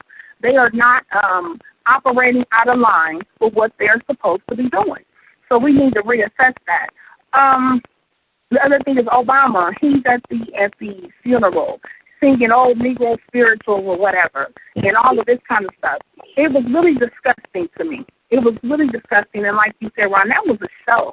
I didn't feel anything really heartfelt from that. And it's just really disgusting. And for the man who was talking about that there are white people out here, who care and who are doing things, look, I don't subscribe to that whole thing. There are some good white people. Of course there are. That goes without saying. However, we have to look at the facts. So white people can come and join hands and march and all of that. But that's not enough, and it means nothing when these people go back to their own communities and continue to prop up the system of white supremacy and white privilege. Now, my belief is this. White folks do not want equality for black people. If they did, okay, we're 150 years out of chattel slavery. Because if they did, it would have been different a long time ago, ages ago. It would be different. White people are not willing to respect their white privilege for our black asses, They're not willing to. So they put on a show, and they go and hold hands, and they do all these sorts of things. That means nothing. We need action. We don't need nobody going and hugging. Oh, I'm a white woman going to hug a black person and hold. We don't need that. That doesn't change anything. Because we're supposed to feel better because white people can't give us a hug. No. And, as far as Obama, he is not black. I don't know why so many black people cannot get that. This man is biracial. He is not black. We have not had a black president yet. Black people also don't understand what's happening on the front as far as the biracial and mixed thing. See, they're changing the concept of blackness to be represented by biracial and mixed people. This way, it's easier for them to navigate back to whiteness. Because if we look at the facts, we know that starting in 2013 was the first year in recorded history that more white people died than were born. Okay, same for 2014. So they've got to try to do something to maneuver things. Because if your population is not growing, you've got to do something about it. So that means you have to control the other people's population to keep you so you can remain to have the system of white supremacy. You know that if you get too many of these other folks, that's going to completely shift the dynamic. So they've got to implement many different forms of genocide, be it abortion, homosexuality, interracial relationships, all of those things, in order to keep them at the level of being in control. We still don't see that.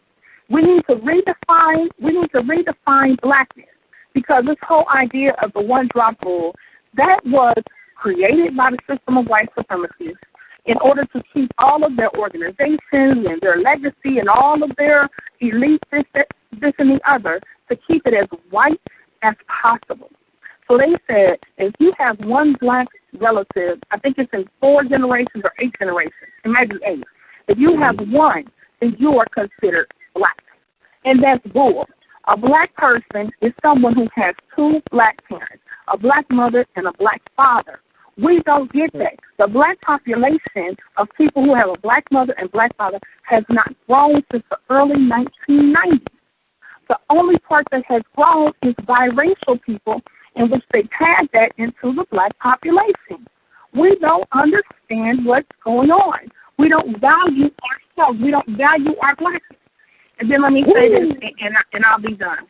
2 things. Don't let us One, we talk about now. Notice any time, like with this beast that went in and killed those 9 black people, this white guy sent me this message online talking about, oh well, he's not a white supremacist. He's somebody who was just in a deep dark place. Now, see how they do? You can't tell me that if a black man did that, they would be sitting up saying, oh, he's depressed, and he had a stepmom, and they said his dad was, kind of physically abused. They would have never said that. They would have said that man is a monster. He's an animal, and he deserves to die on sight. But yet, we're sitting here supposedly having sympathy and empathy for this boy. Same thing with the white boy who killed them 4 people, and they say he has affluenza. Right. Now, how come, and he got off, this dude got off with probation, and he had money to send to some counseling or whatever. Do you think they would have did that with black folks? And we sit here and we go along with it. We can't stand and talk about poverty. We can't say, because if that's an excuse, how come poverty can't be an excuse? How come black men living in poverty and they commit a crime, how come they can't say, I grew up in poverty conditions? Does that keep them off the hook? Of course it never would. You know, and this is the thing. Then, too, when we, let me address this, too. With the, like, Chicago and all that, they love to blow that up. Anytime something happens that white folk do and kill black folk, the very first thing they say is, what about black-on-black crime? They say, well, why don't you guys care about the lives that other black people are taking and all this sorts of things? See, that right there is a misnomer. That right there is a deflection tactic because nobody else is said to have white-on-white crime, Asian-on-Asian crime, Mexican. You never hear that. Why do you hear that with black people? And if you look at the facts, most crime is intra-racial, meaning people victimize the people within their race more than they do outside of their race. Those are the people who are they have the most access to. That's reality. There's nothing different about that across the board racially. The other thing about it that they don't tell you is since 1995, for the last 20 years, quote-unquote, black-on-black crime has dropped by over 67%. They don't tell you that.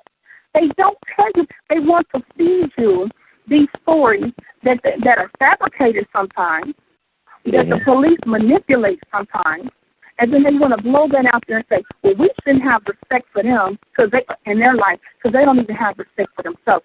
That's a damn lie. For young black men, juveniles and young black men who have committed armed robbery, those numbers in the past few years have dropped by 40%. So it's not even that it's staying the same. It's constantly going down. But they want to play black folks into thinking something else. And this is what I always tell people when they say, well, what about black-on-black crime? If all black-on-black crime stopped today, the condition of black people would not change. Because our condition is not about black-on-black crime. Our condition is about the system. But again, they use that as a deflection tactic. Black people stop being so blind. Stop being so gullible to what these people feed you. Now, when they had all the white folks down there in Waco, those white 100 and something people arrested, right? They were sitting out there on their cell phones, and they were supposedly under arrest. 100 and something bikers arrested. Was it like 9 people killed or something? You see, they hurry up and shut that down. Right. You didn't hear nothing else about it. Ain't nobody said nothing about it. Now, when that happened, did they go talk about white-on-white crime? When a tragedy happens to white people, like the white boy who went up and shot up that movie theater, did people say, what about white-on-white crime when that happened? No, they didn't. They talked about the victims and everything that happened with that. So black folks stop being, stop going with the flow. The last thing is this, and this is my last thing. This gay rights situation, okay? Ron, you know I've been on this hard for now over 2 years now. And, of course I was not surprised. The writing was on the wall. It was just a matter of time before they went ahead federally and did this. The people who are in position, who are in power in this country are homosexuals or bisexuals. These are people that operate inside this type of lifestyle, okay? And so they want this to be pushed onto society. Now, black folk can't even get a damn Confederate flag taken down, but you're going to sit up and say 2 men and 2 women who can produce nothing should be able to get married? And then the gay people have duped the hell out of America because they say, oh, nothing is going to change. It won't change your relationship. It won't change this and that and the other. That's a damn lie. It will change things because when gay marriage passes in the state, which now is federally, so it's federally mandated that it be taught in public schools starting from the kindergarten. So now you have little babies knowing the word bisexual and LGBT. Why should they know that? Why is this something that children should be taught? This is not productive. This does not do anything to advance us. But they want to push this as a lifestyle choice that people can make. They have absolutely duped us on everything. It changes the entire dynamic of society. because now we can say anybody can do damn near anything.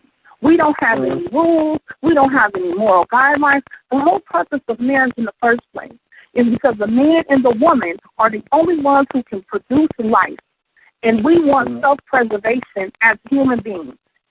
So if that's the case, it was more beneficial for the man and woman to be together, to raise the children, and to operate while one does this and one does the other. And it was productive and fundamental to the development of society. Now, how in the hell do 2 men or 2 women, how was that fundamental to the growth of the society? It's not. Like Elder Fuller said, he said, all you have to do is ask one question. One question, you don't even have to get into emotions or nothing with the homosexual stuff. Does it make society better? That's the only question. And it does not. And that's good. This is why I have the shows I have, because I think it's important.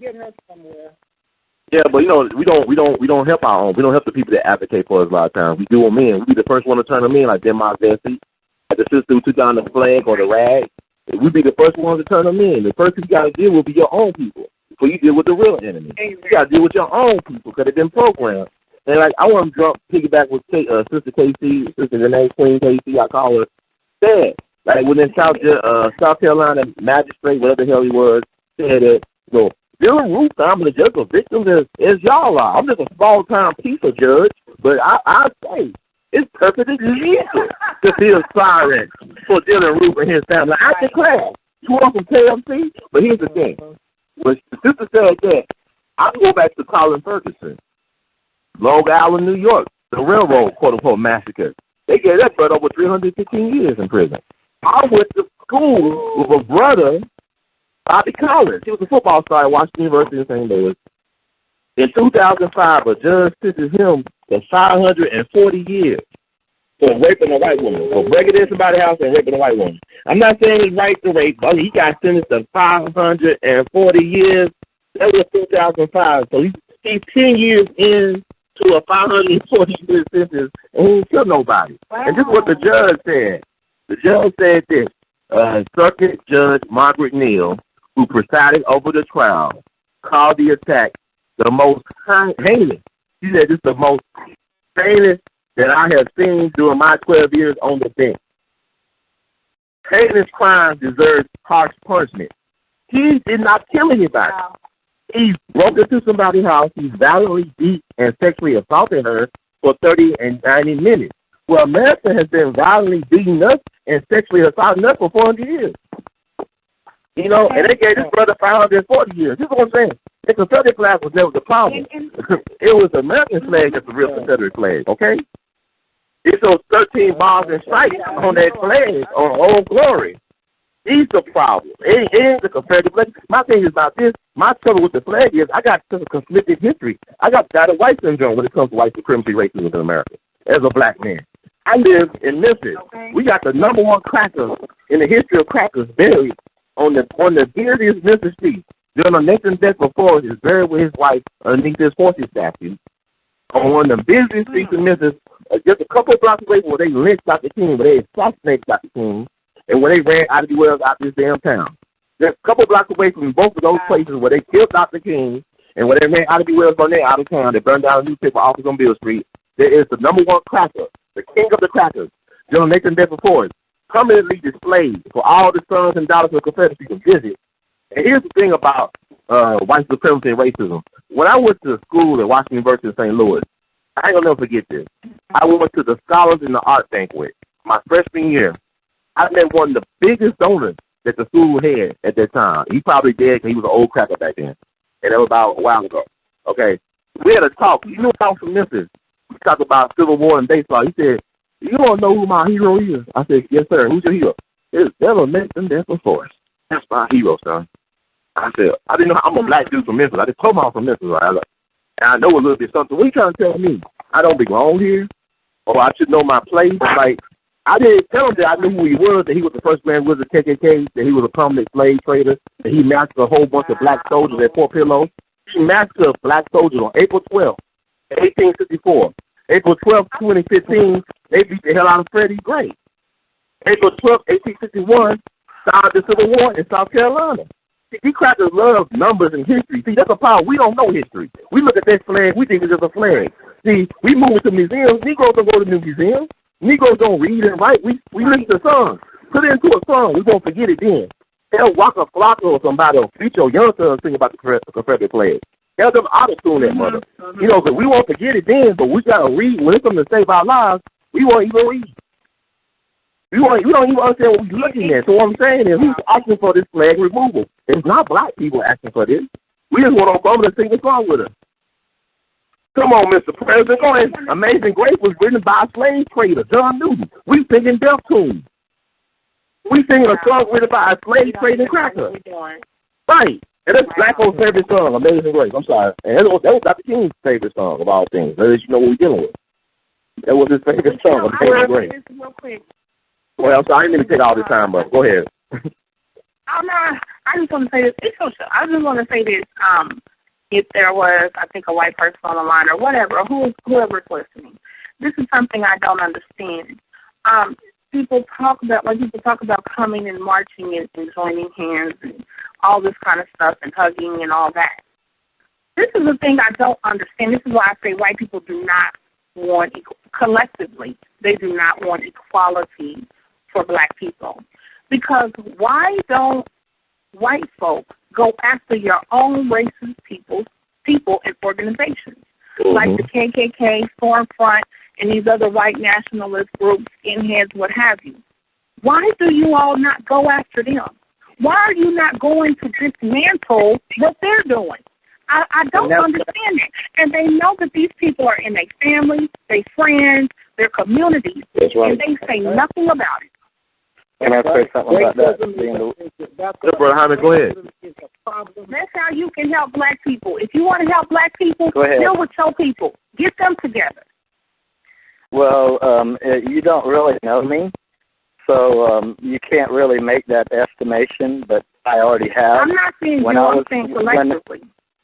I know, but as a child, our entertainment, the school I went to, one of the things that came back with the flashback for Walter Scott was seeing a bunch of KKK members, including two 20-year-old men, jumping over a fence, quote, beating a bunch of people's heads in, but the people was another word.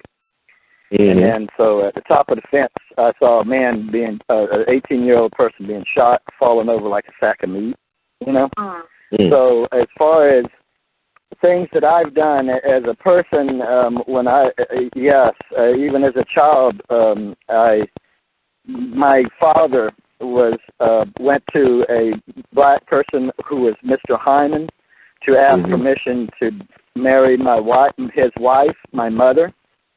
I was never really taught that, and then I went to Bonds-Wilson, which was a black school before integration, so I got to witness reverse prejudice, but also societal prejudice and how it affected people at Bonds-Wilson when we won state.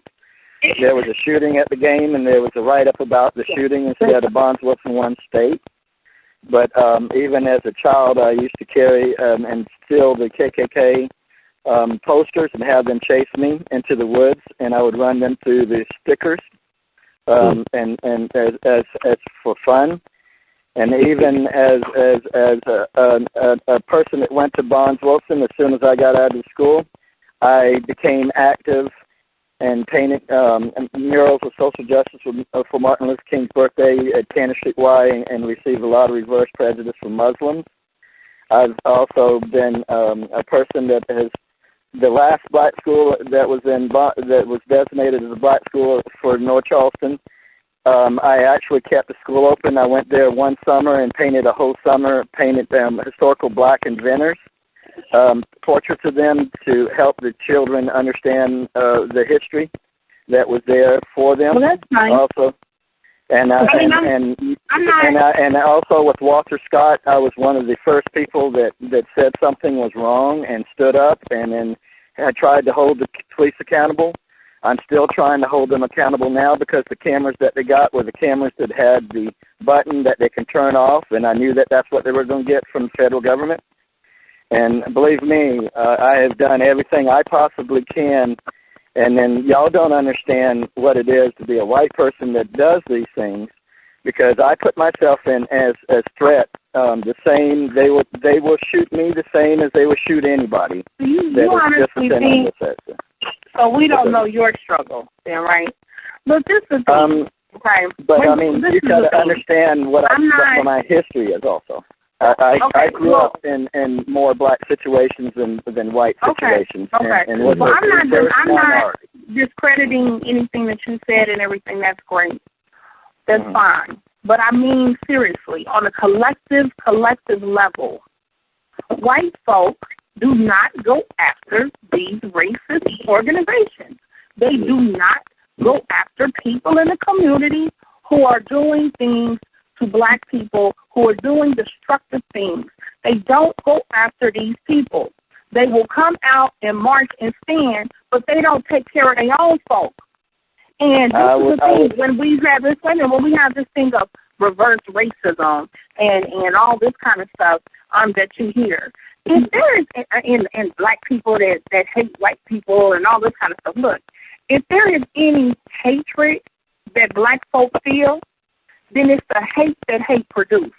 If there's any prejudice that black folk inflict, it's the prejudice that prejudice produces. So you understand that's a reaction. Well, that's a reaction. Cause and effect. This is from the system of white supremacy and racism, oppressing black people. See, that's the thing that ticks me off, too, when they say black folks play the race card and stuff like that. So you mean to tell me that you can systematically oppress my people, but when I say something about it, I'm wrong? You can systematically oppress my people, but I don't have the right to say that? No, I'm sorry. Basically, you're looking at all white people as being the same, and just like with the Confederates, you're looking at all the Confederates as the same. But really, there's really more Native American, and really, if you really look at the history of what has happened to us as a nation, I can totally understand. And because my skin is white, I'm not a total white person. I'm not summed up as being a person. So when you're out and people see you, they say, "Oh, he's got a part of Native American," or do they see you as a white man? It depends on who they are. If they're a friend of mine, they see me as the individual person. No, just someone who doesn't know you. Just someone who doesn't know you. They will see you as a white man. That's fine or whatever. I would say that because even when CNN came and interviewed me, that was the first observation the person had. And I'm a person that thinks we need to look at people as human beings first. I know, I'm sure of that. You can't look at a person as a human being first. See, that's the thing. Some of y'all think, I'm sorry, I'm going to say this real quick. Some white people say things like, I'm colorblind, I don't see color. Why do you have to keep saying white person? Why can't it be a person? Wait. My point that I made before also, if we were in Cuba, we would not be talking about white people or black people. In Cuba, you are either white, black, and you're a Cuban. And if you were in South American, you would be in Brazilian, you would be a white, a black, or a white person. But you and they have a very intense caste system. But also concentrate too much on just white and black. Wait, let me step in and give you all a moment of clarity here. Let me make it perfectly clear, because I've been in this game probably, I know longer than the both of you all have been on this earth, okay? I'm just that old. So let me give you a moment of clarity. Racism is not a black person's problem. That's not a black folks' problem. No. Okay? It's a human being problem. Racism is power. Wait a minute. Racism is power and control. Can we be prejudiced? We sure can. We can prejudge anybody. Or can we discriminate? We can if we're in a position to be able to do so. But we can't be racist. That's right. Being a racist and racism is a white person's problem. It begins in your home. And I counsel young black women and young black men, and I tell them all the time, and I'm going to give it to you straight, no chaser. You got to train your white folks. Now, let me tell you what that means. White people as a whole have not been taught how to treat black people. They've only been taught how to treat each other. You treat each other with respect. I'm talking about decent, right-thinking white people. Treat people with respect. Treat people like this. Don't be mean to people. They're not talking specifically black people. So when these kids come out of these white homes and they come into society, society shows them something different. It shows them something different about black people. It says, this is how we really treat black people in society. So these kids come out of these homes as youngsters, they grow into teenagers, and they get indoctrinated into a system that white people call white supremacy. I don't call it that. I call it white folks thinking, because that's what it is. And I'm not saying that they're wrong for that. I'm saying they're indoctrinated in that. Just like that young woman was saying, this is a systemic and systematic problem. It's built into the system. When these kids go to college, when they go to high school, they're shown something different about black people, even if they didn't get that in their home, but they were never taught in the home. You're going to go out here one day and go into society, and you're going to see how they treat black people, but in this home, we don't do that. They're not specifically teaching that, and until they do, we will always, as black folks, have the effects of racism that we fight. We fight racist effects. We don't fight racism. Yeah. We fight the effects of racism. That's our job. Right. When we see it coming, we got to stop it. If we see it on the horizon, we got to stop it. That's what we do. White people need to fight racism, not us. I will never fight racism. I don't care if you like me ever in my lifetime. But guess what? You're going to respect me, and you're going to treat me a certain kind of way. That's what you're going to do. And you're going to do it for my people as long as I'm on this earth, alive and black. And that's what we forever. I'm glad you, so let's get understood what racism is truly all about. That's something we can't argue. And I'm glad that Sister Barnett stepped in and said what she said. Because it's very important, because when y'all was talking, I was thinking about Theodore Roosevelt, one of our so-called quote-unquote great president. And Theodore Roosevelt was interesting because his guy, he was a Lincoln Republican, but he had two uncles that fought for the Confederacy, and they went over to England to avoid capture and prosecution. So he had two uncles that he was very proud of that fought for the Confederacy. And then he also was a Lincoln Republican. He saw Lincoln going through New York as his funeral, procession went through New York, and he saw it from a window as a 5-year-old kid. I think he was like 5 or 7. But here's the thing. He also invited Booker T. Washington to dine with him in the White House with his wife and oldest daughter. And white folks, he caught hell from white people for doing that. And also he's a guy who was a white supremacist. So this is how complex this thing is. So my thing with white people, all white people really are de facto racist. I'm going to tell you why. Because until you say, I want to get rid of this racist white supremacist system, you still a racist. By de facto. You're de facto racist. You're a passive racist. You're an aggressive racist. But you're still a racist because you believe in a system that oppresses and represses people of color. Whether you believe it in a passionate way or in a passive way, you still are guilty. Just like black folks are guilty of keeping a system of white supremacy, racism alive. When we join your military, I told you about Sergeant Henry Johnson being disowned by the government and basically being destroyed by this government. You talk about Joe Lewis donated $1 million to this government, and they destroyed him through income tax evasion. That's Joe Lewis. He fought boxing matches for free for the government, for Uncle Sam, and they still screwed him over. So black folks have always been screwed over by this system from day one. This system have never benefited black people from day one. Everything that was done to exploit and undermine black folks has benefited all white people for generations.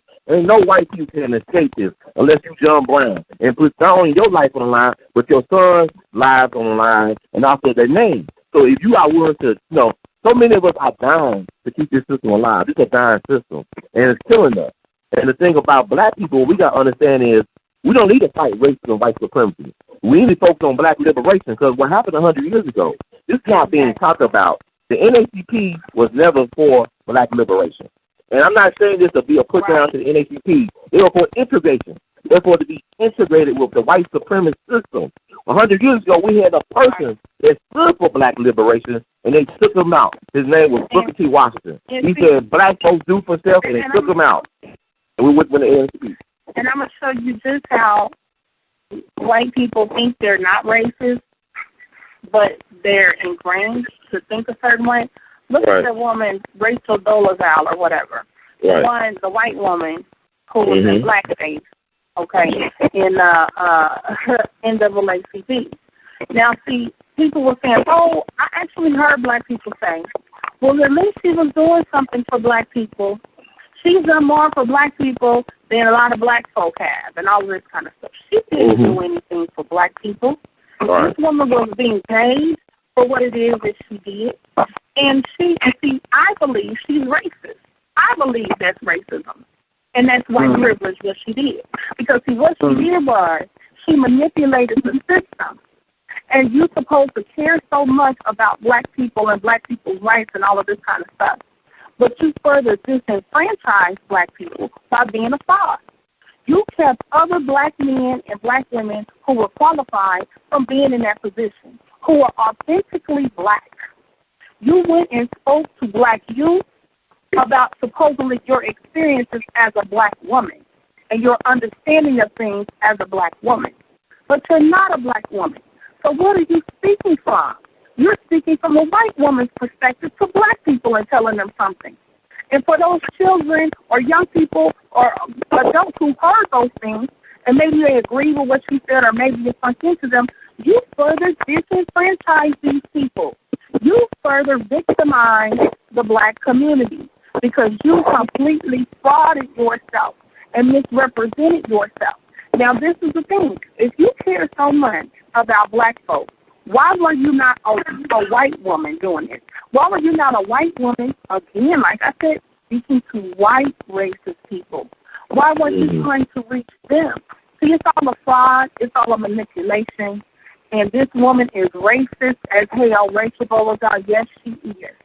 She set up and put on blackface and a wig. Let me say this about that woman because I had, the people came out and like you said, everybody had an opinion about race, whatever the woman's name is. But anyway, let me tell you about this. She, just like you said, she's a liar, she's a cheat, and she's a thief. Okay? That's what she is. Yes, she was conveniently white at Howard. That's right. When she sued and lost and they made her pay plus $1,000, that's when she turned black. Let's be honest, she turned black. And she lied about it. She cheated about them things she was doing. And she stole. And that's what she's trying to portray as a black person in America. A liar and a thief. Let me tell you where the white came in. Let me tell you why she's white to the bone white. White to the bone white. She went to that post office of hers, and she done lied over there and said she was being harassed and threatened, and people are threatening her life because she's a black woman over here, and they got to kill her. She lied to the post office. That's a federal crime of a different nature. That's like the IRS or the military. You know what I'm saying? It's an entity unto itself in the United States of America. That ain't no regular felon. That's a different type of felon, but it's a felony nonetheless. You get real time for that. When they found out the woman was not black, the police decided to drop the investigation on that. Of course they did. Had she really been black, she'd have been slammed up in the jail. Now look at here. Ain't that white to the bone white? Ain't that white to the bone white? Okay? I just want to know, what is she doing now that we know that she ain't white? Now, she could have never passed my test. So, see, I come from... She couldn't have passed mine either. We question that. Back in the day, we used to question that, okay? Who is your family? What your people look like? We need proof and we want receipts, okay? Right. Y'all don't ask for receipts, but we need to go back to that. We need to get up. But look how sick. Look how sick our people are, though. Look how sick our people are.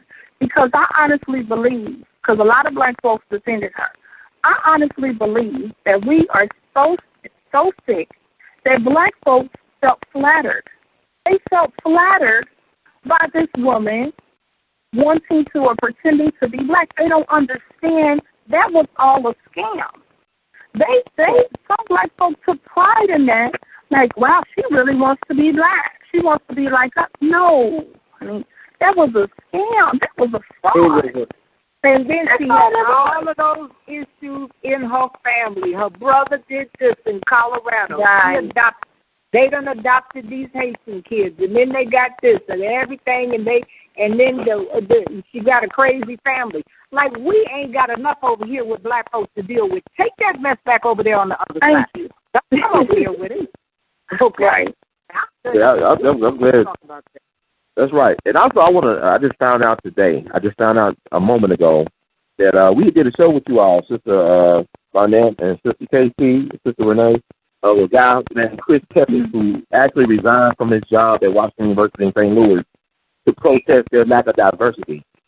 I just found out just a moment ago that he passed. I don't know how he passed. He died about 2 or 3 weeks ago. And he was a white man. He didn't go undercover. He didn't go undercover as a brother to do the work of the people. He actually worked in the archives. He worked in the Henry Hampton archives at Washington University in St. Louis. Henry Hampton was the creator of the Eyes of the Prize documentary. And I had a chance to meet this brother back in 2009 while I was going through the archives for several days. And he was very helpful, very respectful, and really believes in people's history from how was their point of view. I don't know how he passed away. His name is Chris Peppers. And I'm still trying to find out details. Chris Peppers. I'm trying to find out the name. The name? I'm going to tell you something. Mm-hmm. Yeah. What's his name? Chris Peppers. You say his name was what? Peppers. Let me tell you something. P-U-S. Do you know what's going on down there in Ferguson? The young lady on the phone, she's down there in St. Louis or Ferguson. She's in Kansas City. She's in KC, yeah. Oh, yeah. Okay. Misery. Not too far. Okay, not too far. But let me tell you something. I'm getting word down there, and then got word in the past 3-4 days, man. The Klan is down there so heavy, and he's on these white folks so bad that's helping these black folks, and these white folks ain't getting too much help from the black folks. Now, what's really going on now? They was helping the black folks. The Klan came in, man. I got to get on it on Monday. I got to make some phone calls because I can't have folks calling me telling me they need help. And they in a position where I can't get to it. Because when you get to be a certain age, you ain't scared of the Klan.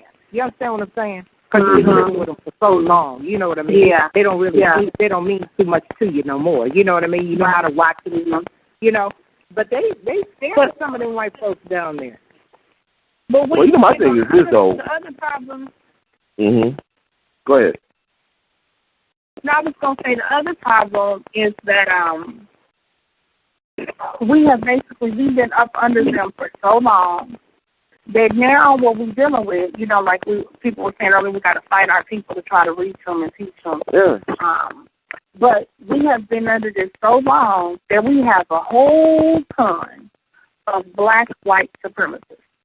So we got a ton of black folks who hate black people, a ton of black folks who idolize whites, put white people on a pedestal. They are the standard for humanity. They cannot stand another black person.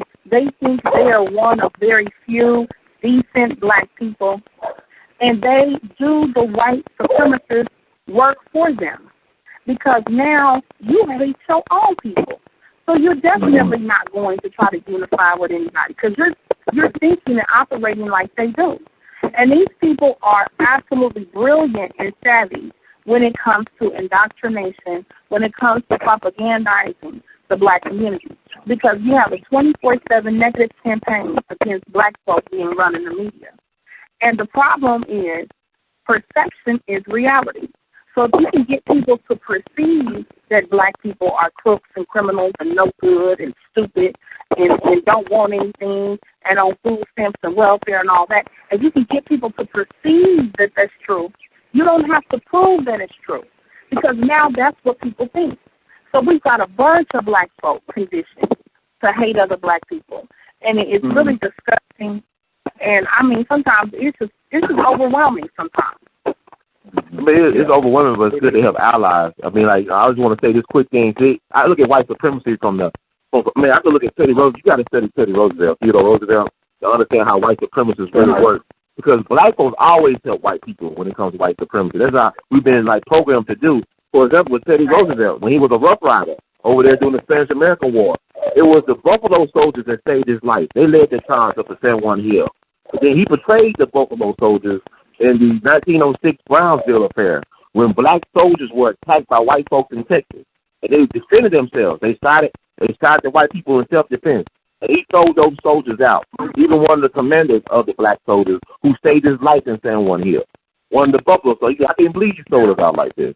This is what white folks do. We help them and they sell us out. I'm talking about white supremacy, the way they think. You know, if you look at the fact, you look at the Civil War, like you look at the Confederacy, you have about 3,700 black folks that own slaves. And guess where they owned the slaves at? They were in New Orleans, it was in Memphis, Mississippi, and it was up in Charleston.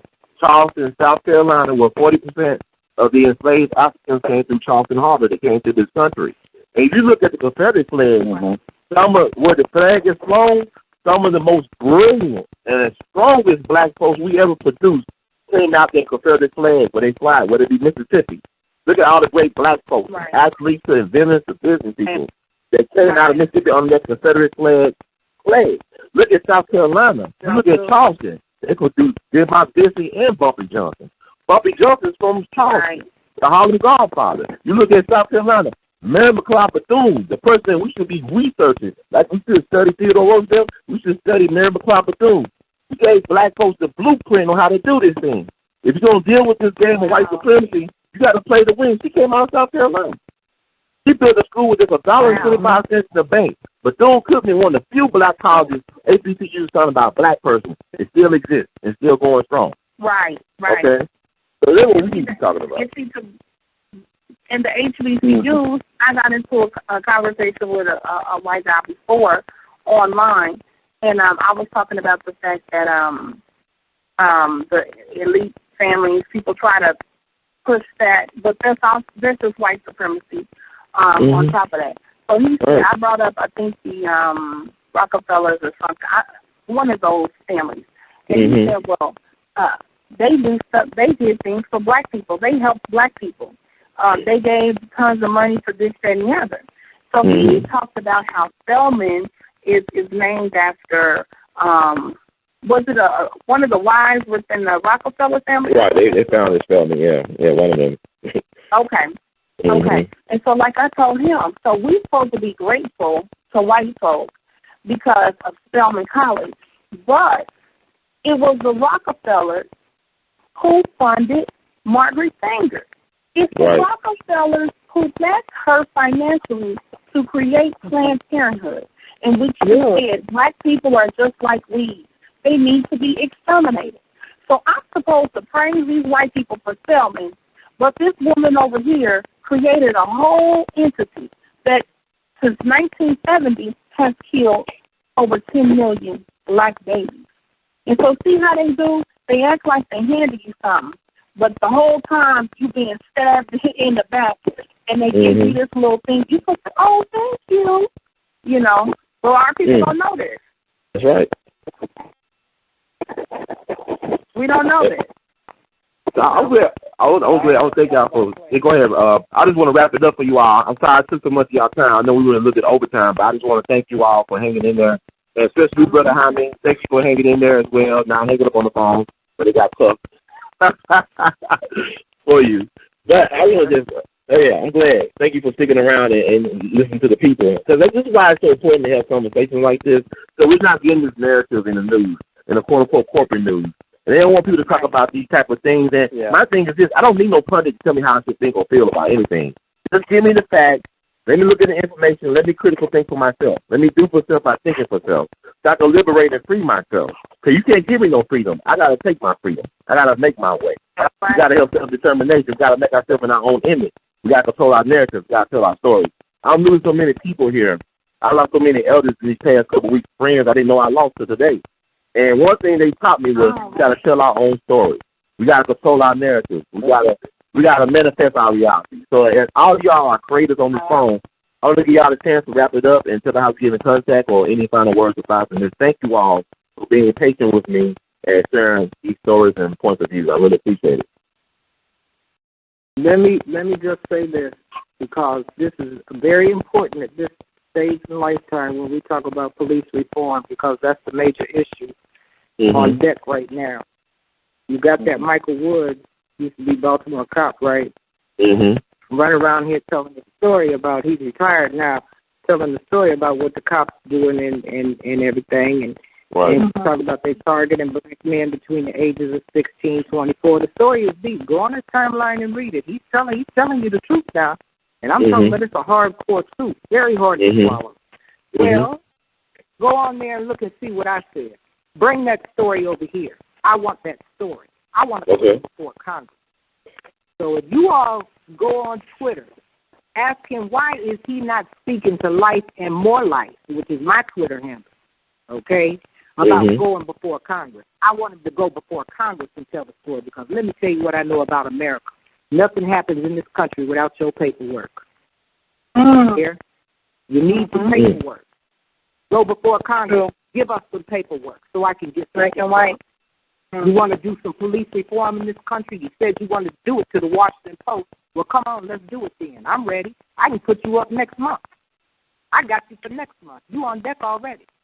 If you want to talk to me, you won't bring that story here, will you? Now, let's flush him out. Flush him out. Wow. All right, there. Yes, ma'am. Anybody else want to? I guess I'll go real quick. Just to wrap it up, I want to say that one of the main things we really need to address, and this is just as important as anything else, is the homosexuality issue. A lot of people don't want to deal with that, but this is really poised. It's really, really poised to really have a very destructive impact on the black community. We have to realize that this is another divide and conquer tactic. You have black people who, once they come out openly as homosexual or LGBT or whatever, they align with quote-unquote gay rights instead of black rights. We have to promote the black man and the black woman. We have to promote that. There is no way that we continue on this planet, in this country especially, if we do not have the black man and black woman together. And this whole idea of the homosexual thing is to bring in other sexual perversions.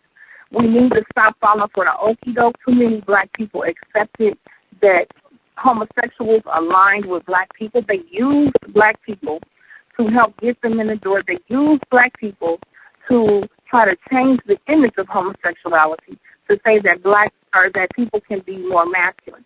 They use Laverne Cox, the person off of Orange is the New Black, they're transsexual.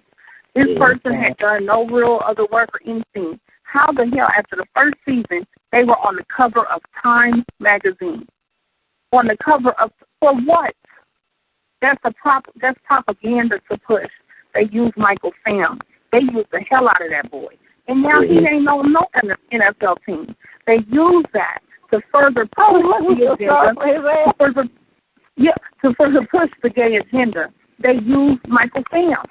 And that boy went along with it because the gay organizations told him, look, if you come out publicly and be the first NFL whatever, we will make sure you get in the NFL. We'll make sure a team picks you up. And they followed their word. But guess what? Now he's not playing at all. So he played himself. They put this boy on TV kissing some white boy on ESPN and eating and licking cake off his face. Black people, wake up. A sexual perversion and proclivity is not the same thing as our race and our heritage and our ancestry. It's not the same damn thing. That is something sexual that you get a pleasure from. That's not the same thing as black skin and all of the things that we have been through, and we sit up here and accept it. That's a damn behavior. That's a behavior, not an ethnicity. And we say, oh, well, the gay people, equality for everybody. So now they set up and have the White House with a rainbow color on the White House. But the Confederate flag is still raised. What does that tell you? And I'm on Facebook. Renee Bass. I don't know. Yeah, just look up Renee Bass. I think it might be a few, but you'll see the little profile. It's of a black woman with braids. So anyway, if y'all want to contact me or what have you. And thank you, Ron, as always. Great show. I appreciate it. You made it great. And Brother Hyman? Yeah, I'm going to say basically I'm going to keep doing what I can. It would be a white person or a black person to help fight inequalities in society, whether it be for I've done things for the Mexican community also. It's Mount Zion. It was the school where the Mexican kids went to school that had doors falling off of it and had no running water in the bathroom, and then had to get a squirt of soap. So for me, it's more about the need for human beings to be considered as worthy and consideration.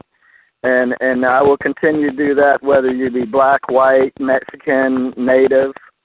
I will be continuing doing and standing up and saying when something's wrong at threat of my own repercussions, which I have received, whether I be black or white. I still get gauged with the same kind of outrage and the same kind of oppression, whether it be considered to be equal in value. It's still oppression, and still put myself at risk, and still doing things that I'm doing for individuals, whether they be white, black, or red, or Hispanic, or even a thing to be considered that I thought of in this conversation. There's ethnic cleansing going on by ISIS right now. Is that not prejudice also? They're annihilating a whole race of people. And this is not an American issue. Also. Well, how can we touch that before we get let's do show all together, Brother Hyman? How can we get in touch with you and the eyeball art movement? So you got some incredible artwork. I really enjoy it. I mean, it's very healing and therapeutic to look at in that experience. Go ahead. And I may be going off the map again because you can imagine if you're a black person, you have a little bit of support with this. But if you're a white person telling this story, you have no support, either from the black community or the white community. So I'm standing out here alone by myself, and y'all can't understand that, just the same as you say I can't understand what it is to be growing up in a black neighborhood and being that way, even though I've lived that life my whole life. But, I will continue to do what I can do for humanity and for the human beings, because that's where the whole, whether you be black or white, these people that were shot, Walter Scott, it was a lack of humanity that was shown that was so offensive. Not really the color of their skin. It was the way people treated human beings that was unacceptable here. And then that's the point that I will always be making, and that's the point that I will always be telling, too. Well, and then I don't support white supremacy. My whole life, I have been fighting that, and even at Bonds Wilson when I was there, I was fighting that. But also, my battle is also to get people to understand that actually a person of white skin can actually care deeply and passionately about a lot of these things. And I can show you that I don't talk about that. I act about that. I make changes. I go and show people how to make changes, largely because I'm an artist. I do have a ability to get people to recognize certain things through the art, and then they educate themselves later. But the first initial reaction for me is, and the power that I have is being an artist. And then that tool can be used by anybody of any color, and that's the things that we need to really start stepping up to. No matter what color you're going to have to be, you need to step up and stand forward and make this place a better place. I have done that as large repercussions even to my personal life. I don't have the freedoms. I have had code enforcement extort me for 2 years. I've had the fire department show up when I'm burning trash on a Saturday afternoon.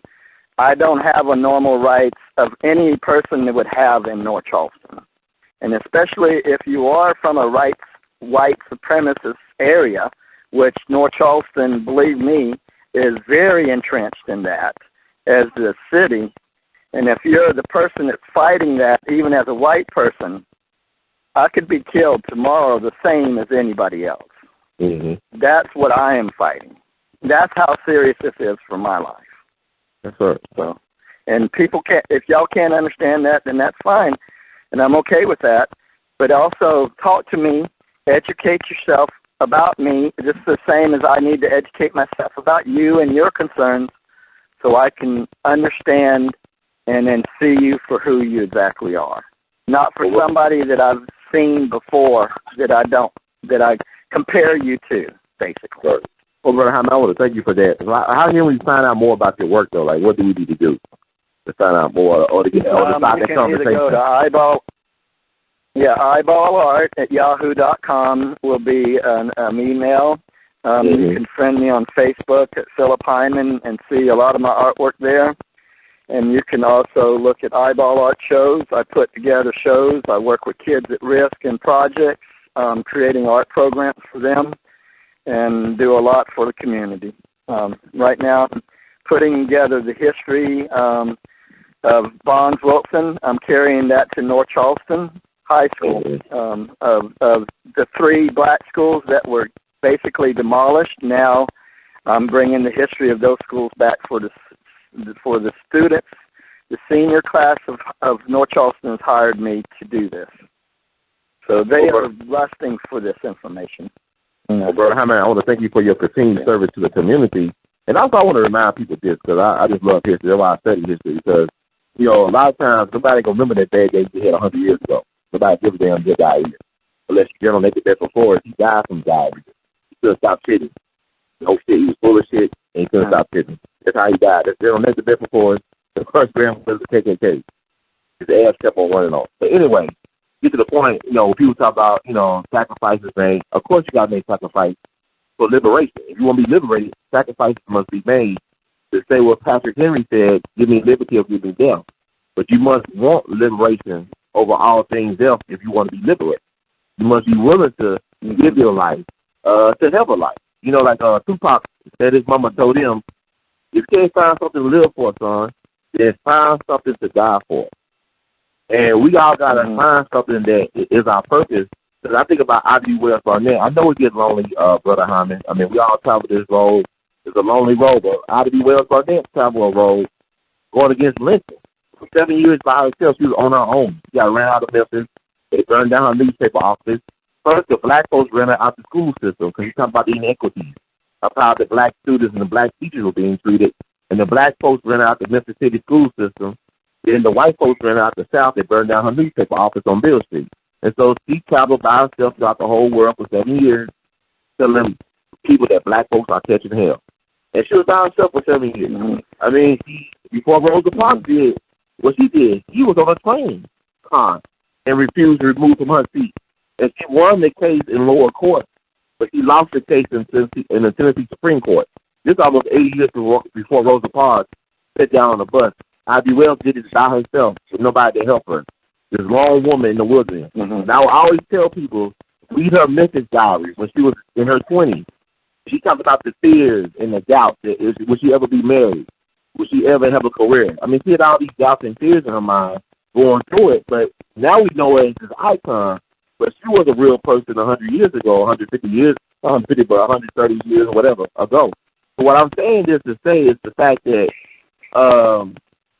anything worth having is worth fighting for, but sacrifices must be made. You know, and I want to thank everybody for telling us. Also, I want to add Dr. King, the few thing he had it easy. Don't you know that when they did his autopsy, even though he died at 39 years old, they say he had a heart of a 60-year-old man. His heart was a heart of a 60-year-old man because he was under so much stress for 13 years. In 1967, Dr. King called for a meeting of black ministers to support his poor people campaign. He called for a meeting of over 100 ministers in Virginia. And guess how many people showed up? None, nobody. So this is the type of stuff you got to deal with. I mean, his biggest enemy was his own black ministers. They would not allow him to preach from pulpits in certain churches. I mean, when he got killed, they actually celebrated the day he got killed, some black ministers, some prominent black ministers. They celebrated in Chicago as well as in Alabama. So what I'm saying out to say that, no good deed goes unpunished. And the road to hell is paved with good intentions. I want to thank everybody for taking the time to talk about what's going on in our world today and to offer a different narrative than what we're hearing in the corporate news media. This is very important that people's voices be heard in this day and age. And also not to only talk the talk, but also walk the talk. So thank you all. In the words of Great Dylann, we love you madly, and keep on producing and pushing. All right, Mr.